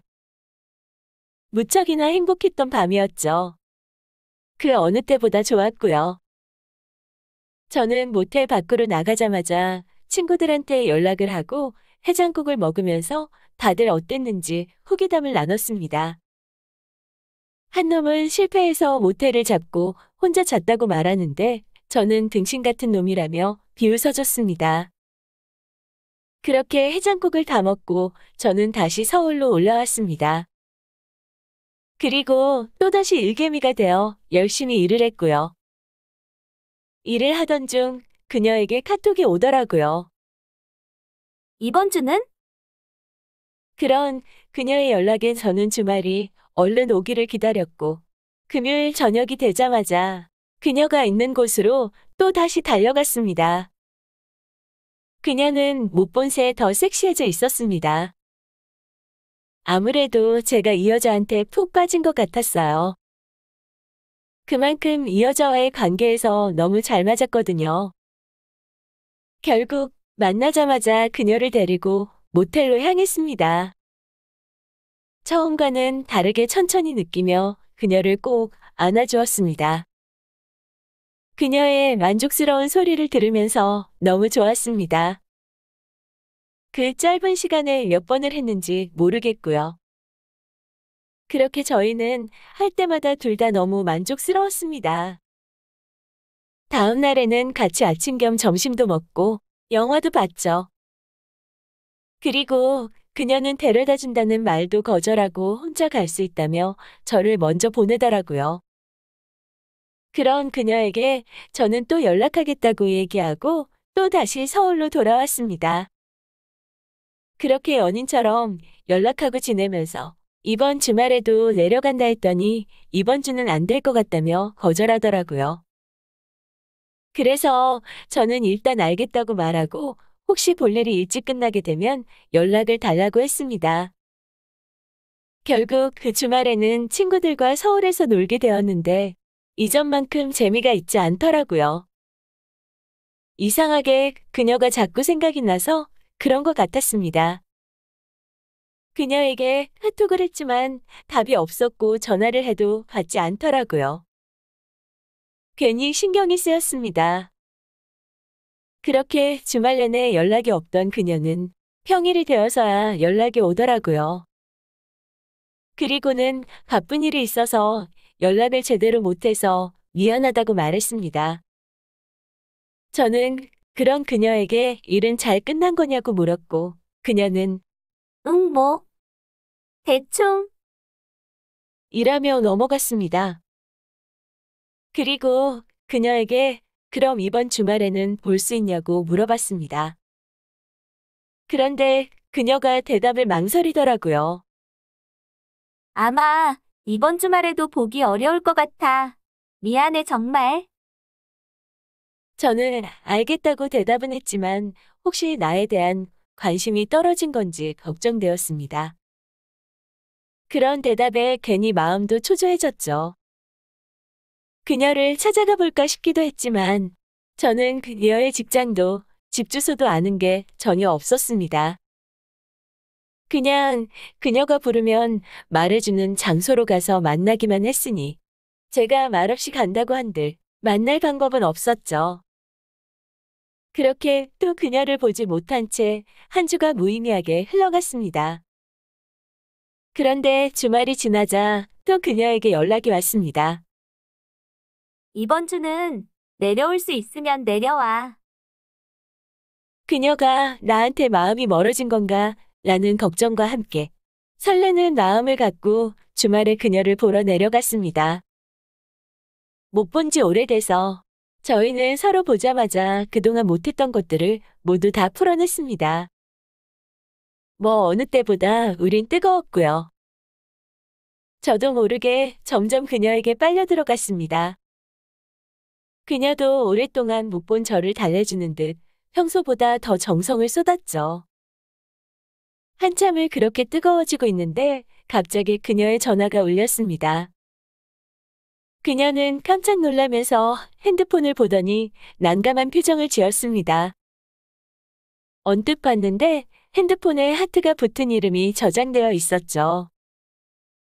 그녀는 핸드폰을 들고 화장실로 가서 통화를 했고 통화가 끝나자마자 가봐야겠다며 황급히 나갈 준비를 했습니다. 저는 당황스럽고 뭔가 찝찝해서 대체 무슨 상황이냐고 누구 전화인지 물었죠. 그냥 친구야. 친구한테 급한 일이 생겼다고 해서 가봐야 될 것 같다고 하는데 제가 볼 때는 그냥 친구 같지는 않았습니다. 그리고 저는 그녀를 막으면서 솔직히 말해야 보내줄 거라고 했습니다. 그랬더니 그녀가 하는 말은 충격 그 자체였습니다. 나 사실 유부녀야. 그리고 29이 아니라 33이야. 남편의 직업 특성상 떨어져 있는 시간이 많은데 주말에도 안 올 때가 많아 너무 외로웠다고 말했죠. 그러다가 저를 만나게 된 거고 제가 너무 마음에 들어서 거짓말을 했다고 하더군요. 일단 남편이 갑자기 와서 나 얼른 집에 가야 할 것 같아. 우리 나중에 얘기하자. 응? 저는 이 상황이 도저히 믿기지 않아 그녀를 붙잡지 못하고 보내주었습니다. 그리고는 혼자 침대에 앉아 한참을 멍 때리다가 그냥 서울로 올라갔습니다. 역시나 그녀는 연락 한 번 없다 평일이 되니 어김없이 연락이 오더군요. 그리고 만나서 한다는 말이 외로워서 나이트 가서 스트레스를 풀곤 했지만 너를 속여서 미안해. 그리고 사실 이렇게 지속적으로 연락을 하면서 지낸 건 너가 처음이야. 저를 처음 본 그날 밤이 너무 좋았어서 계속 만나고 싶었다네요. 그리고 저를 몇 번 더 만나니 더 좋았다고 말했습니다. 저도 솔직히 유부녀라는 얘기를 들었을 때 많이 놀라긴 했지만 사실 그녀와 너무 잘 맞아서 좋기는 했습니다. 또한 33이라고 말했지만 29이라고 해도 믿을 만큼 얼굴도 어려 보이고 예뻤습니다. 그리고 저 또한 이렇게 술 먹으면서 만난 여자한테 좋은 마음이 생긴 건 처음이라서 막상 유부녀라는 얘기를 들었어도 괜찮다는 생각이 들기도 했습니다. 그녀는 저만 괜찮다면 전처럼 만남을 갖는 건 괜찮지 않냐고 하더군요. 어차피 남편은 주말에 몇 번 안 온다고 말하면서요. 그리고 11월부터 12월 말까지는 쭉 쉬는 편이라 그때만 계속 같이 있는다고 하였습니다. 저는 일단 그녀에게 생각을 좀 해보겠다고 하고는 연락을 끊었습니다. 그런 그녀의 얘기를 다 듣고도 뭐 어때 싶다가도 유부녀인 걸 알고도 계속 만나는 건 아니라는 생각에 정말 많이 고민이 되네요. 그녀는 이번 주말에 꼭 내려오라고 얘기하는데 제가 내려가도 되는 걸까요? 솔직히 말해서 제가 크게 양심이 있는 사람이 아니라서 내려가고 싶기는 한데 막상 유부녀인 걸 생각하면 망설여지긴 하네요.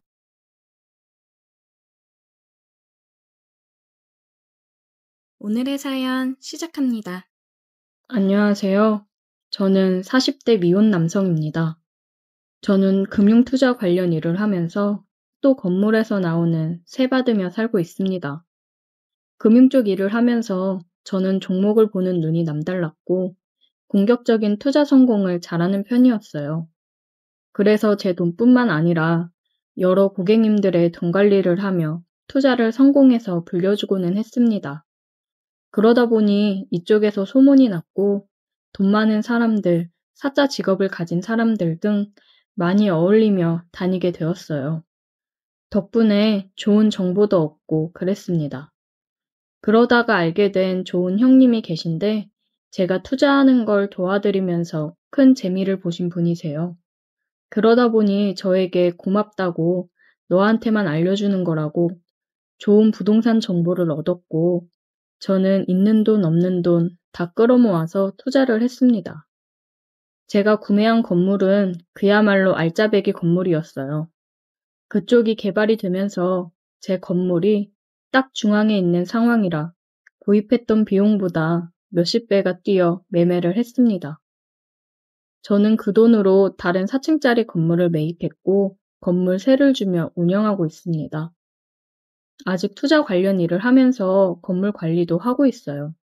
이번에 1층에서 가게를 하시던 분이 이사를 하시게 되면서 나가게 되어 1층 한 곳이 공실이었고 일주일 지나고 바로 계약을 하게 되었습니다. 아무래도 자리가 나쁜 편도 아니고 제가 임대료를 많이 받는 것도 아니기 때문에 금방 채워지더라고요.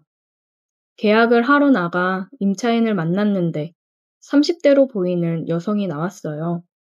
일을 하면서 접대를 받기도 하고 그러다 보니 술자리를 많이 나가고 그랬는데 원 없이 여자를 만나며 놀아보고 비혼주의로 살겠다고 생각을 한 제가 그 여성을 보고는 첫눈에 반했습니다. 저는 금전적 여유도 굉장히 많고 놀 만큼 놀아봤고 또 사람들이랑 어울리면서 내 생활 즐기는 게 좋아. 결혼은 딱히 생각을 안 해봤고 여자도 종종 만나긴 했지만 다들 너무 부담스럽게 다가와서 그냥 즐기기만 하지 진지하게 만나지는 않습니다. 그런데 그 여성을 처음 본 순간 큐피드의 화살을 맞은 것처럼 심장이 너무 두근대더라고요. 아, 제발 남편이나 남자친구가 없었으면 좋겠다 생각을 했습니다. 그러면서 저는 그냥 그 여성에게 이런저런 말을 걸었어요. 업종을 카페로 하신다고 하던데 혼자 하시는 거예요? 네, 제가 커피랑 디저트 만드는 걸 좋아하고 카페 창업을 해보는 게 꿈이었거든요. 그래도 젊은 나이에 대단하시네요. 초기 비용이 만만치 않을 텐데. 나중에 결혼 자금 해야지 생각했던 돈이랑 부모님께서 조금 도움 주셔서 하는 거예요. 결혼은 물 건너갔죠, 뭐. 일이나 열심히 해야죠. 남자친구가 없다고 들으니 기분이 좋아지면서 다행이라고 생각이 들더라고요. 그렇게 그녀와 계약을 완료했고 가게 리모델링을 하고 준비를 하는데 저는 종종 찾아가서 잘 되어 가고 있냐? 혹시나 필요한 거 있으면 얘기해라. 친절하게 그녀에게 다가갔습니다. 그녀도 덕분에 준비가 잘 되어 가고 있다며 오픈하면 꼭 놀러 오라고 얘기를 하더라고요. 어쩜 말하는 것도 이쁜지 정말 마음에 들었어요. 그녀도 제게 좋은 마음이 있었으면 좋겠다는 마음이 점점 커져갔습니다. 일주일 정도 더 지난 후 그녀는 가게를 오픈했고 저는 화분을 하나 주문해서 카페에 갔습니다. 안녕하세요. 오픈 축하드려요. 어머, 감사해요. 그냥 오셔도 되는데 화분까지. 너무 감사해요, 사장님. 저희 건물에서 잘 되시길 바래서 준비했어요. 대박 나시길 바랄게요. 저는 커피랑 디저트류를 잔뜩 주문을 했고 지인들 초대해 나눠줬습니다. 그녀에 대한 제 마음을 이렇게밖에 표현을 못하겠더라고요. 초반에는 장사가 좀 되는 듯 하였으나 점점 손님이 줄어드는 게 눈에 보이더라고요. 그러면서 마냥 밝았던 그녀 표정이 종종 어두워지는 모습을 자주 봤습니다. 그러다 지금 일어나는 사회적 이슈로 인해 매출이 엄청 감소한 것 같더라고요. 임대료는 밀리지 않던 그녀였는데 사정이 많이 어렵나 보다 생각을 했습니다. 저는 그래서 다른 가게 사장님들도 생각해서 임대료를 6개월간 50%만 받기로 했습니다. 다들 너무 고마워 하더라고요. 다들 어려운 시국에 마음이 좀 안타까우면서 그녀가 걱정이 되었습니다. 그러다 그녀가 가게 마감을 하고 혼자 가게에서 술을 마시고 있는 걸 봤어요. 저는 그런 그녀를 보고 가게로 들어갔습니다. 민주 씨, 사장님, 오늘 마감했는데 내일 오시면 제가 맛있는 커피 해드릴게요. 왜 혼자 이러고 술을 마시고 있어요? 그냥 요즘 여러모로 힘들어서요. 사장님한테도 너무 죄송하고 저한테 미안할 게 뭐가 있어요. 지금 3달 가까이 임대료도 못 드리고 있잖아요. 사장님이 천천히 형편 나아지면 줘도 된다고 하셨는데 임대료 인하까지 해줬는데도 참 죄송하네요. 진짜 그렇게 생각하지 마요. 요즘 다들 어려운데 뭐 금방 좋아질 거예요. 진짜 감사하고 죄송해요. 저는 그녀와 함께 술을 마셨고 그녀의 신세 한탄을 들어주며 위로를 해주었습니다. 그 이후로 그녀와는 좀 더 가까워졌다고 생각을 했어요. 가끔 술도 마시고 저녁도 먹고 그랬습니다. 그녀도 저에게 좋은 감정을 가지고 있다고 생각이 들었어요. 그래서 그녀에게 고백을 할까 싶다가도 지금 힘들어 하는데 괜한 말을 꺼내는 건 아닌가 싶어 고민이 되더라고요. 그러다 그녀가 술을 한잔 하자고 했습니다. 저는 오늘이 기회인가 싶어 알겠다고 했고 4층에 제 공간으로 사용하는 곳이 있는데 그곳에서 우리는 술을 마시기로 했어요. 저는 술이랑 안주를 준비하고 그녀를 기다리고 있었습니다. 그녀가 와서 우리는 술을 한 잔씩 하며 얘기를 나눴어요. 사장님, 저 이번 달까지만 하고 가게 접으려고요. 그녀의 말에 저는 너무 놀랐습니다. 많이 힘든 건지 가게를 그만하겠다는 말까지 하다니. 민주 씨, 많이 힘들어요? 내가 임대료는 천천히 줘도 된다고 했잖아요. 이렇게 그만두기에는 아깝지 않아요? 사장님한테 너무 미안해서 안 되겠어요. 한두 번도 아니고 그냥 이렇게 안 받으시면 제가 너무 염치 없고 죄송해서 안 되겠어요. 그럼 그 대신 민주 씨가 저한테 다른 걸 해주면 되잖아요. 제가 뭘 하면 되는데요? 지금처럼 저랑 같이 저녁도 먹어주고 술도 마셔주고 전 그거면 돼요. 지금 상황이 이래서 민주 씨한테 고백하고 싶어도 힘든 사람한테 괜한 짐만 주는 거 아닌가 싶어서 고민했는데 저 민주 씨 좋아해요. 이제 더 늦으면 안 될 것 같아서 제 마음 얘기하는 거예요.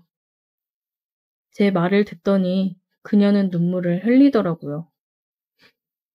저도 사장님 좋아해요. 저 힘들 때 옆에서 많이 도와주시고 잘 챙겨주시는 다정한 모습에 반해 좋아하게 됐는데 제 상황이 이러니까 괜히 사장님 돈 보고 접근하는 것처럼 느껴질까 봐 그게 너무 비참하고 싫어서 정리하려고 했던 거예요. 그녀도 저와 같은 마음으로 저를 좋아하고 있었다니 너무 기뻤어요. 그러면서 제 돈을 보고 접근하는 것처럼 보일까 봐 망설이고 힘들었다는 그녀를 보니 안쓰러우면서도 정말 착한 사람이라고 생각이 들었습니다. 민주 씨, 아까 뭘 하면 되냐고 그랬죠? 지금 키스해도 될까요? 그녀는 수줍게 고개를 끄덕였고 우리는 입을 맞췄습니다. 그날 우리는 제 공간에서 사랑을 확인하고 서로가 서로를 탐했습니다. 그 이후로 그녀는 배달앱에 등록을 하고 배달도 하면서 SNS 홍보도 열심히 하고 커피도 커피지만 디저트류를 여러 개 개발하고 판매하면서 매출이 점점 늘어났어요.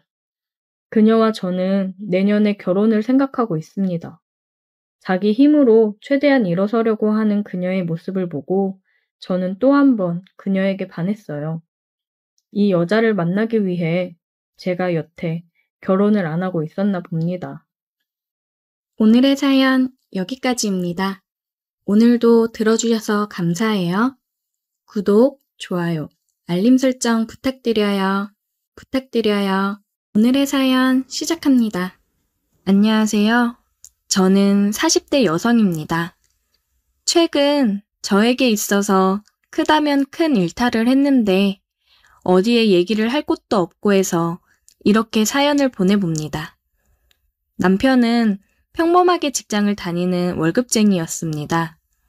그러다가 언제까지 월급쟁이로 살 수는 없다고 시댁 지원을 조금 받아서 사업을 시작했습니다.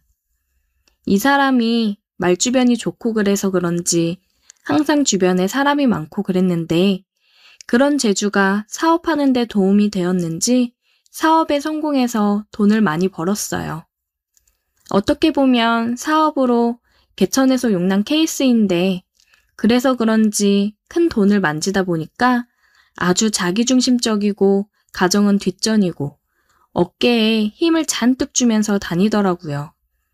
최근에는 애들이랑 같이 지내는 시간도 별로 없고 자꾸 사업한다는 핑계로 이 사람 저 사람 만나면서 골프 치러 다니고 술 마시러 다니고 그러는데 항상 사업하려면 이런 게 얼마나 중요한지 아냐며 제가 가정에 조금만 신경 써 달라고 하면 난리를 칩니다.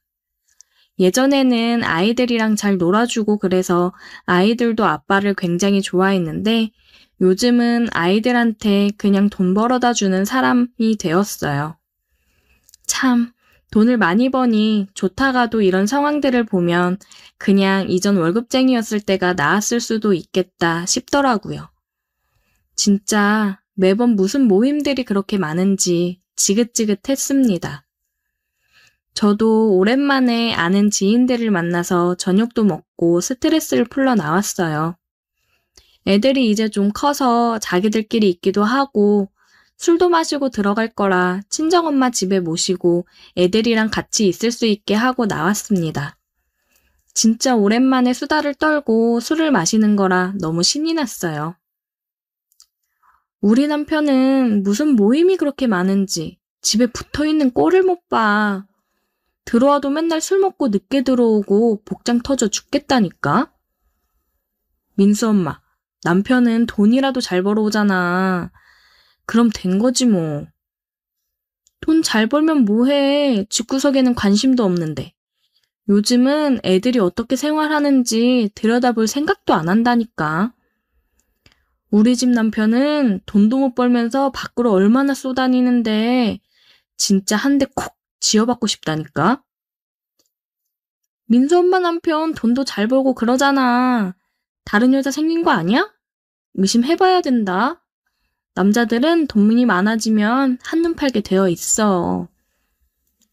맞아. 내가 봐도 여자 생긴 것 같더라고.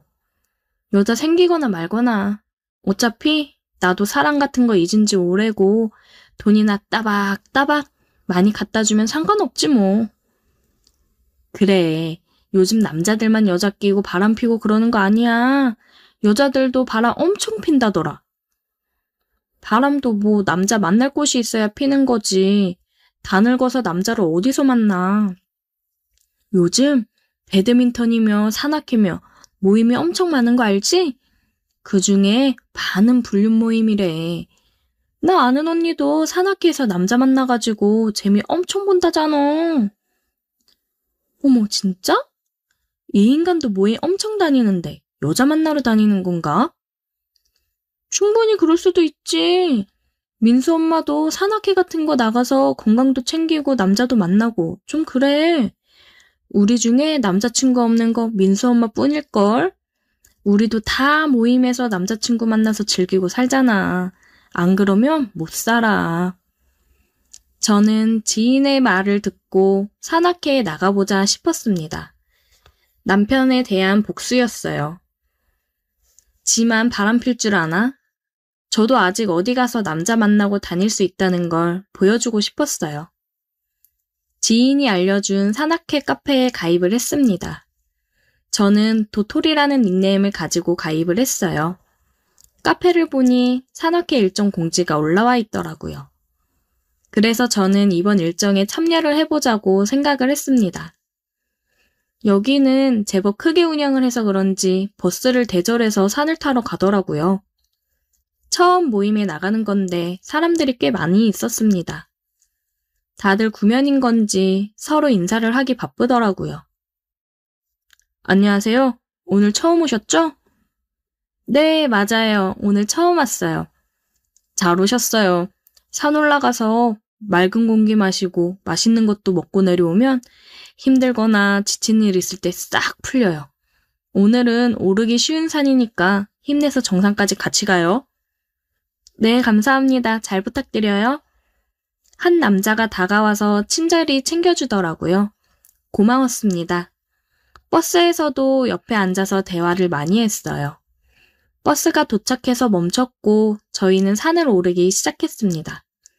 평소에도 운동을 자주 하고 있어서 그런지 초반에는 오르기 괜찮더라고요. 근데 이제 중반쯤 되니 점점 지쳐갔습니다. 와, 오늘 처음 산 오르시는데 되게 잘 따라오시는데요? 이제 점점 힘드네요. 먼저 올라가세요. 천천히 따라갈게요. 에이, 같이 가야 재미있죠. 너무 무리하지 말고 천천히 가요. 다른 사람들보다 조금은 천천히 산을 오르고 있었습니다. 다들 체력이 대단하더라고요. 근데 중간중간 다들 다른 길들로 빠지더라고요. 저쪽 길은 무슨 길이길래 저쪽으로 가요? 아, 저기요? 정상까지 그냥 돌아가는 길이에요. 숲이 많아서 일반적으로는 안 다니는 곳이죠. 근데 왜 굳이 저쪽으로 가는 거예요? 다들 산 말고 다른 것 타러 가는 거예요. 이 맑은 공기에 이쁜 풍경 보면서 하면 정말 색다르거든요.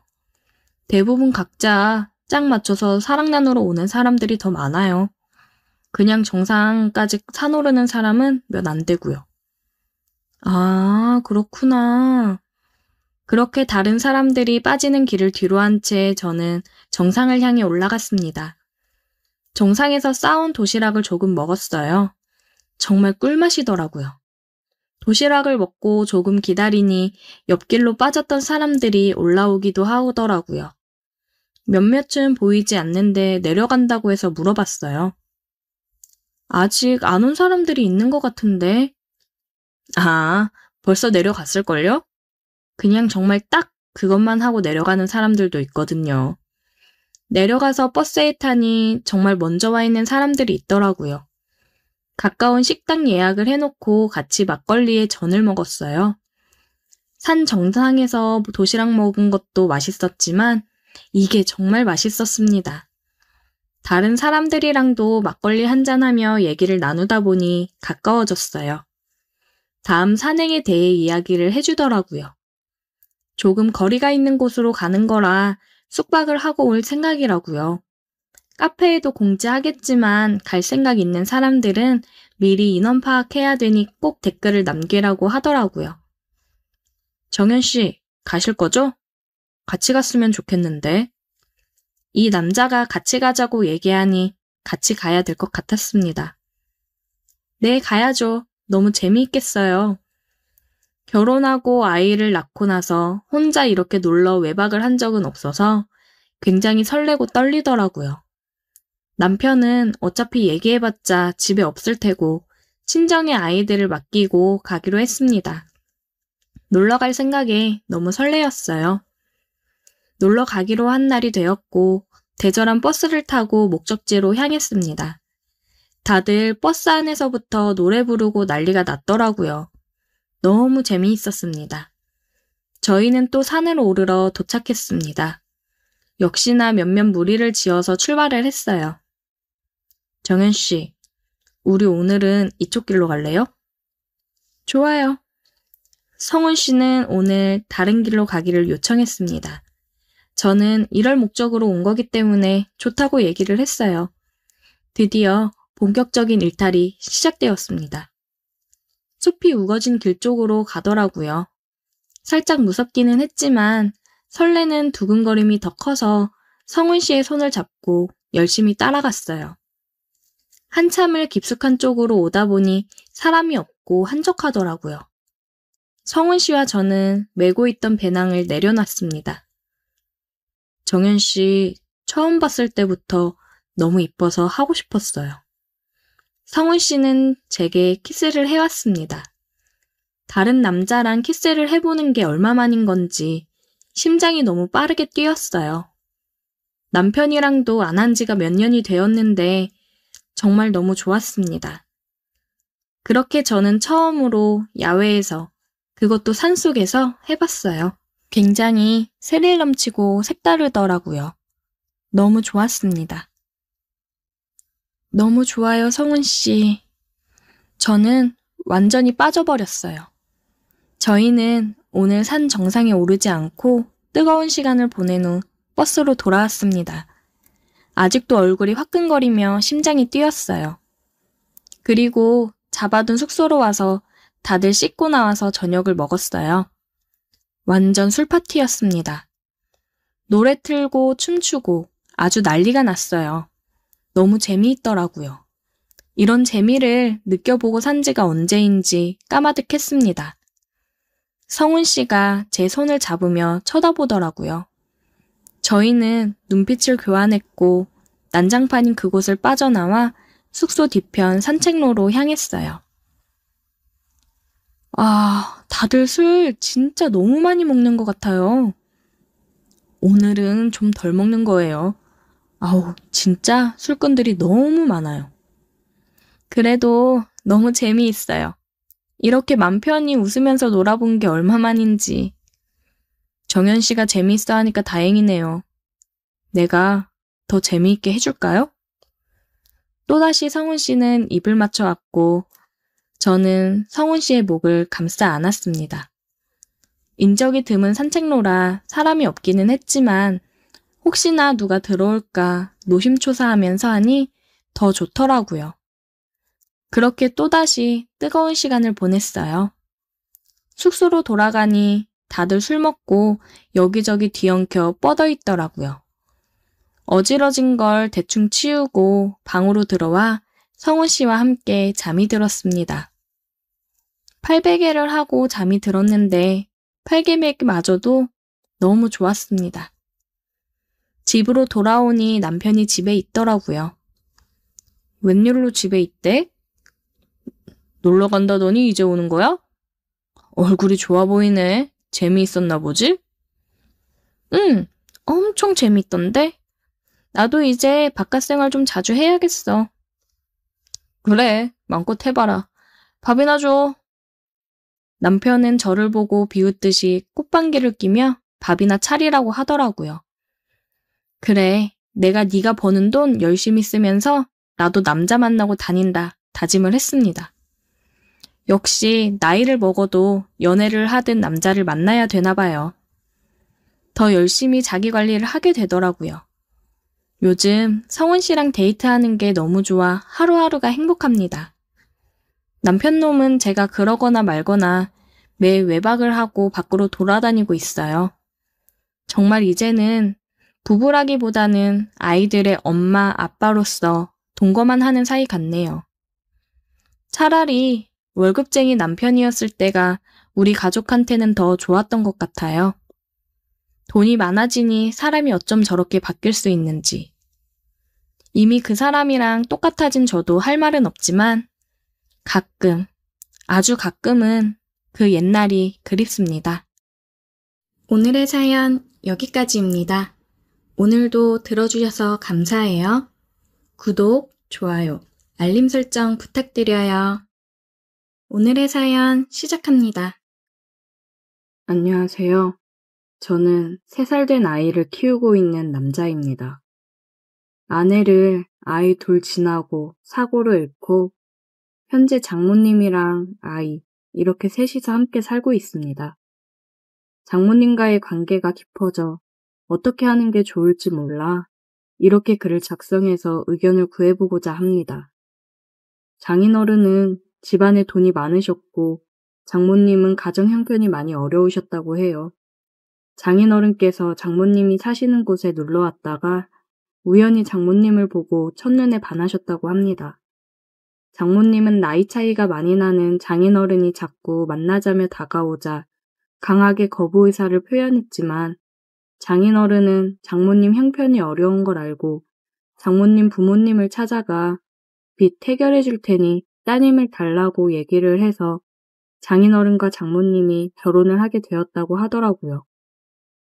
장모님은 어린 나이에 사랑하지 않는 사람과 결혼을 해서 결혼 생활을 하셨어요.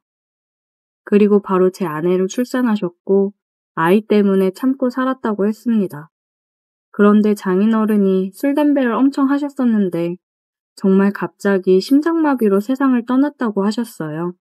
살면서 장인어른에 대한 원망도 많았지만 그래도 남편이고 아이 아빠니 먼저 떠나보낸 게 마음이 많이 아프셨다고 합니다. 장인어른이 남기고 간 재산이 많기 때문에 먹고 사는 문제에 있어서는 크게 걱정이 없었다고 하셨어요. 그래도 장인어른 그늘에서 해보지 못했던 것들, 특히나 경제적 활동을 해보고 싶었던 장모님은 작은 가게를 하나 운영하면서 아내를 키웠다고 하셨습니다. 없이 살아서 원치 않는 혼인을 한 장모님은 어려운 아이들을 위해 기부도 하고 봉사도 하고 사셨어요. 기부는 지금도 하고 있습니다.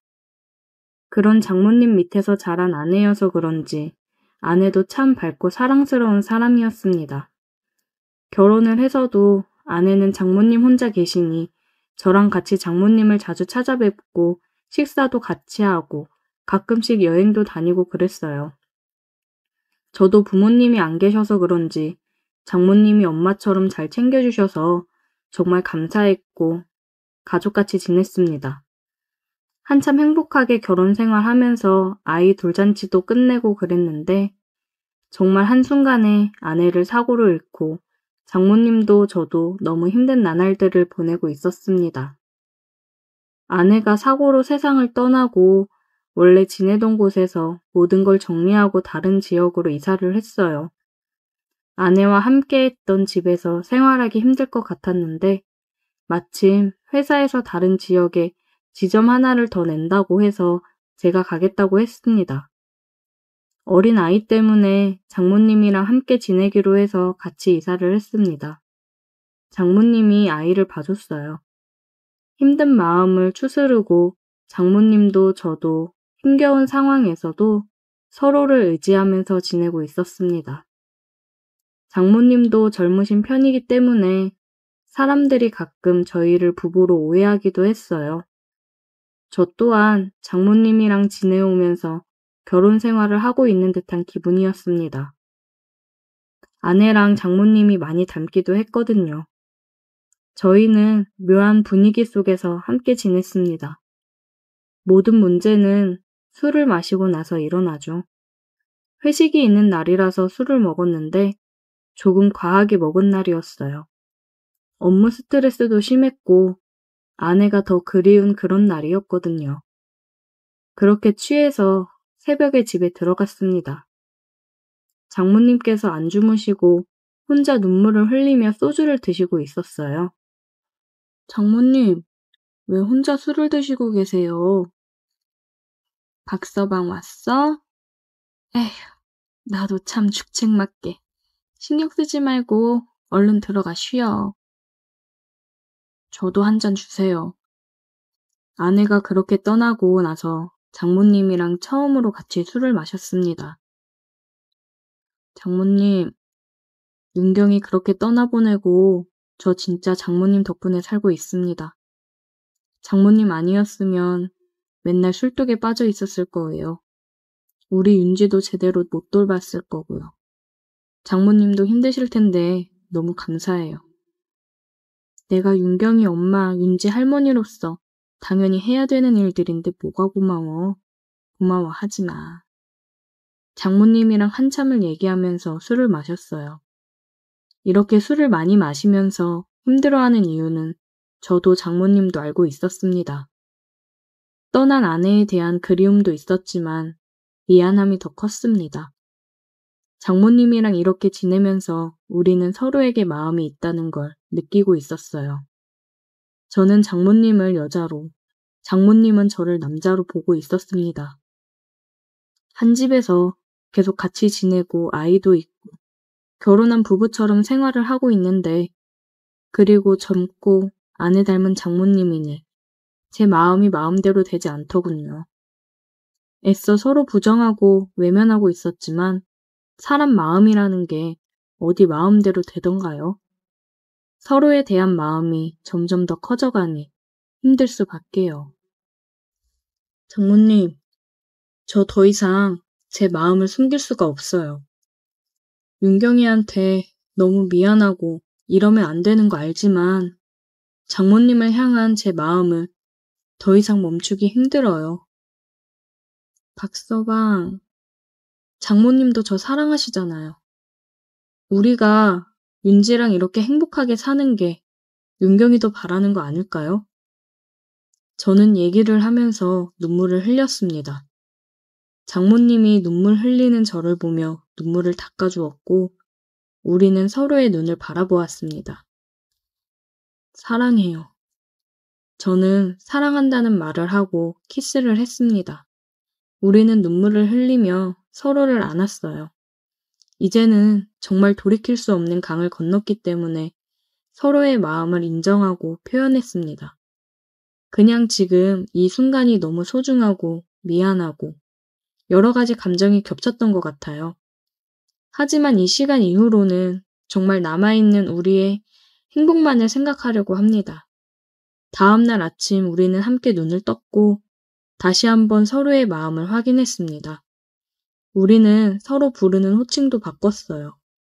더 이상 장모님이 아닌 자기라고 부르고 있습니다. 아이한테도 얘기할 때 엄마라고 부를 수 있게 얘기하는 중이에요. 힘들었던 삶 속에서 조금씩 다시 행복을 찾아가고 있었습니다. 특히 장모님은 그동안 눌러왔던 걸 풀어내듯 밤이 되면 돌변했어요. 사랑하지 않았던 장인어른과의 결혼 생활이 행복할 리 없었겠죠. 그리고 일찍 과부가 된 탓에 얼마나 욕구가 쌓였겠어요. 그리고 이제 서로 사랑하는 사이가 됐으니 그 욕구가 표출되는 건 당연하다고 생각합니다. 저 또한 너무 좋았습니다. 밤마다 돌변하는 장모님을 보며 저도 밤마다 뜨거워질 수 있어서 기분이 너무 좋더라고요.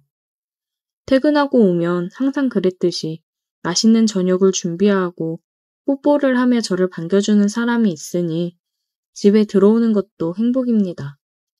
저녁을 먹고 아이와 시간을 보낸 후에 일찍 잠을 재우고 있어요. 온전히 우리 둘만의 시간을 보내기 위해서 빠른 육퇴를 하고 있습니다. 문화센터만 다니다가 아이를 어린이집에 보내기 시작했고 아이가 어린이집에 가 있는 시간이면 제가 평일 연차를 내고 둘이서 영화도 보고 맛있는 것도 먹으러 가고 남들처럼 평범한 데이트를 하며 지냈습니다.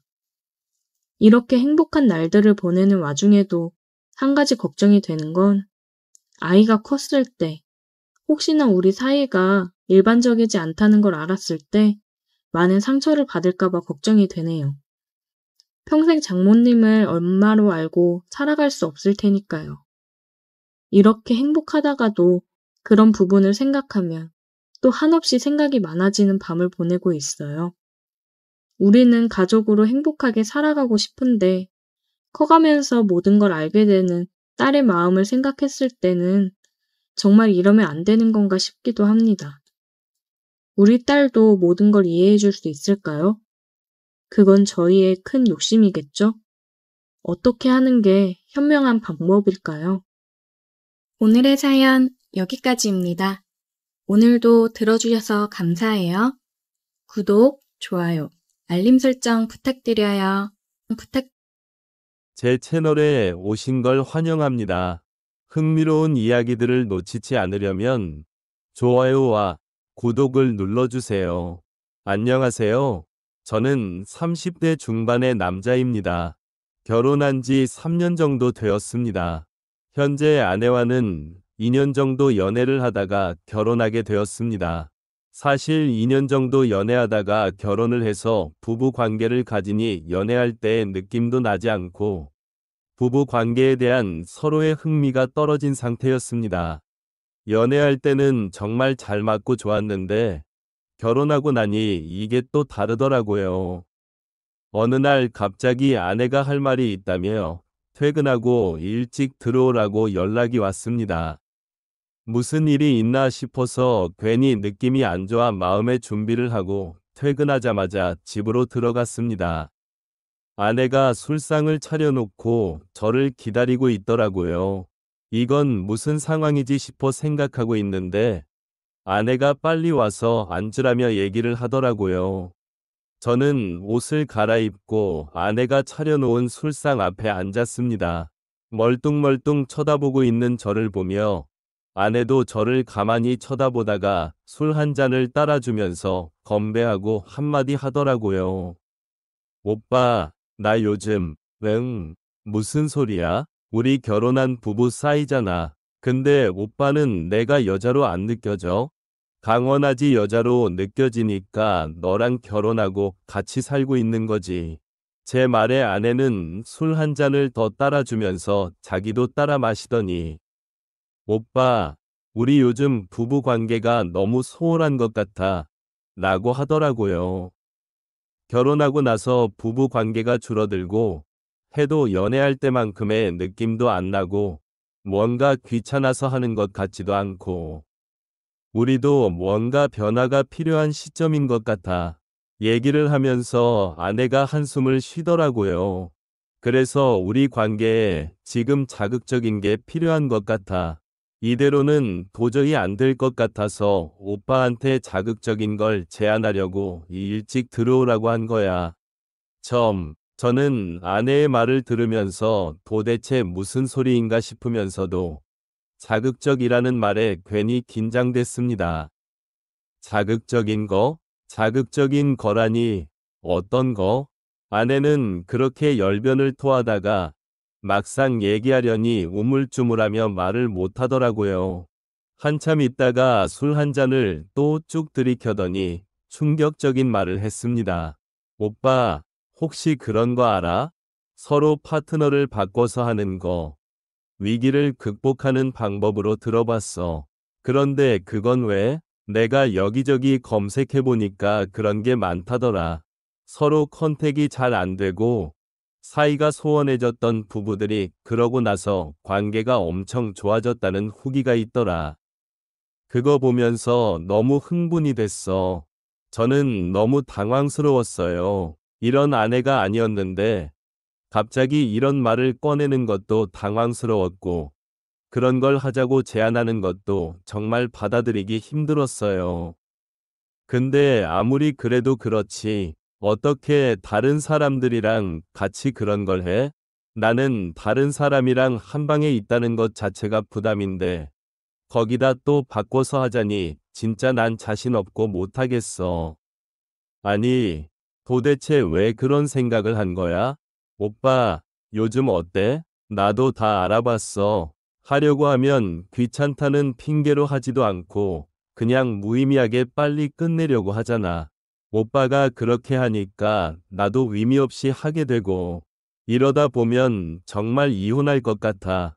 그래서 내가 여기저기 찾아보면서 이렇게라도 해볼까 싶어서 얘기하는 거야. 우리 부부 관계가 조금이라도 좋아질까 싶어서 그런 거야.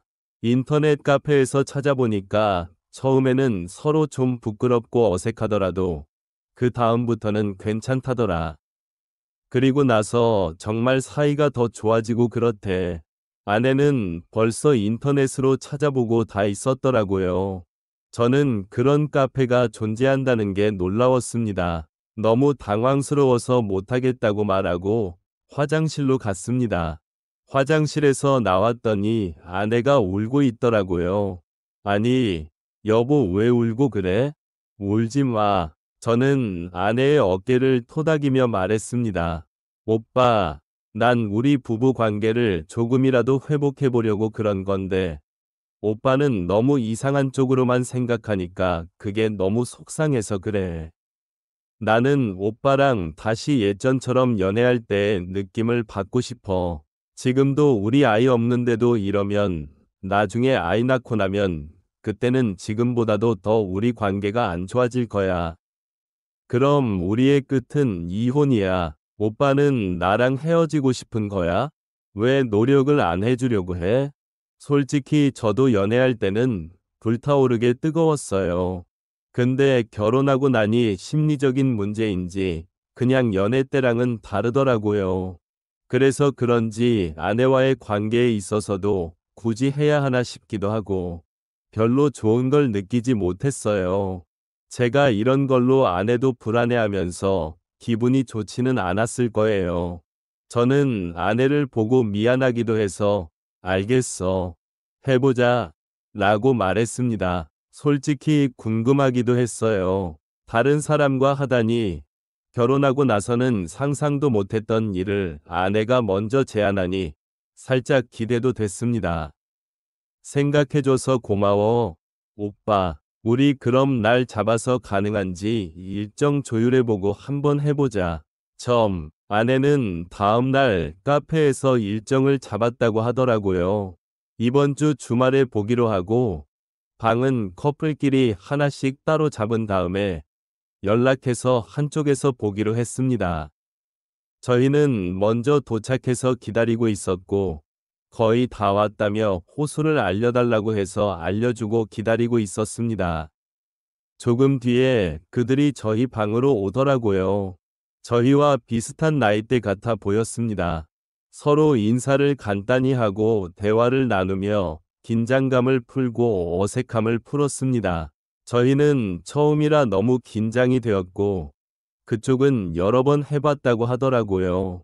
그래서 리드를 해줬어요. 아내는 이 상황이 뭔가 굉장히 흥분되면서도 설레는 것처럼 보였습니다. 그렇게 서로 바꿔 키스를 했어요. 아내가 얘기했던 연애 때의 그 짜릿함, 설렘이 느껴지더라고요. 아, 내가 원했던 게 이런 기분이었구나 하고 느꼈습니다. 그동안 우리가 이런 감정들 없이 지내왔구나 싶더라고요. 그리고 눈앞에서 너무 좋아하는 아내를 보니 질투가 나면서도 흥분이 되었습니다. 이래서 이걸 하면 다시 부부 사이가 좋아진다는 거구나 라고 생각했어요. 저희는 그렇게 처음 경험을 끝내고 집으로 돌아왔습니다. 오빠, 오늘 어땠어? 좋았어. 나쁘지 않던데. 그래, 오빠 너무 좋아하는 것 같더라. 너도 엄청 좋아하던데. 내일 와봐. 내가 아까보다 더 좋게 해줄게. 그렇게 저는 질투심에 불타올라 아내를 더 기분 좋게 해주기 위해 노력했습니다. 아내는 자기 제안을 받아줘서 다시 한번 너무 고맙다고 하더라고요. 오빠랑 다시 사이가 좋아진 것 같아서 행복해. 라고 말했습니다. 연애 때 그렇게 뜨겁게 불타올랐던 그 시절이 생각난다고요. 저도 처음에는 아내의 제안이 당황스러웠지만 지금은 그 덕분에 다시 사랑의 감정, 그 뜨거웠던 감정을 다시 깨닫게 된 것 같아 다행이라고 생각합니다. 그래서 저희 부부는 아직도 가끔씩 카페에서 사람을 찾고 있어요. 하고 오면 오히려 서로를 더 아끼고 사랑하게 되더라고요. 처음에는 말도 안 된다고 생각했는데 정말 사이가 좋아지더라고요. 그래서 이 계획은 잠시 미루고 지금을 좀 더 즐겨보려고 합니다. 제 이야기를 들어주셔서 감사합니다. 좋아요와 구독을 눌러서 저를 응원해주세요.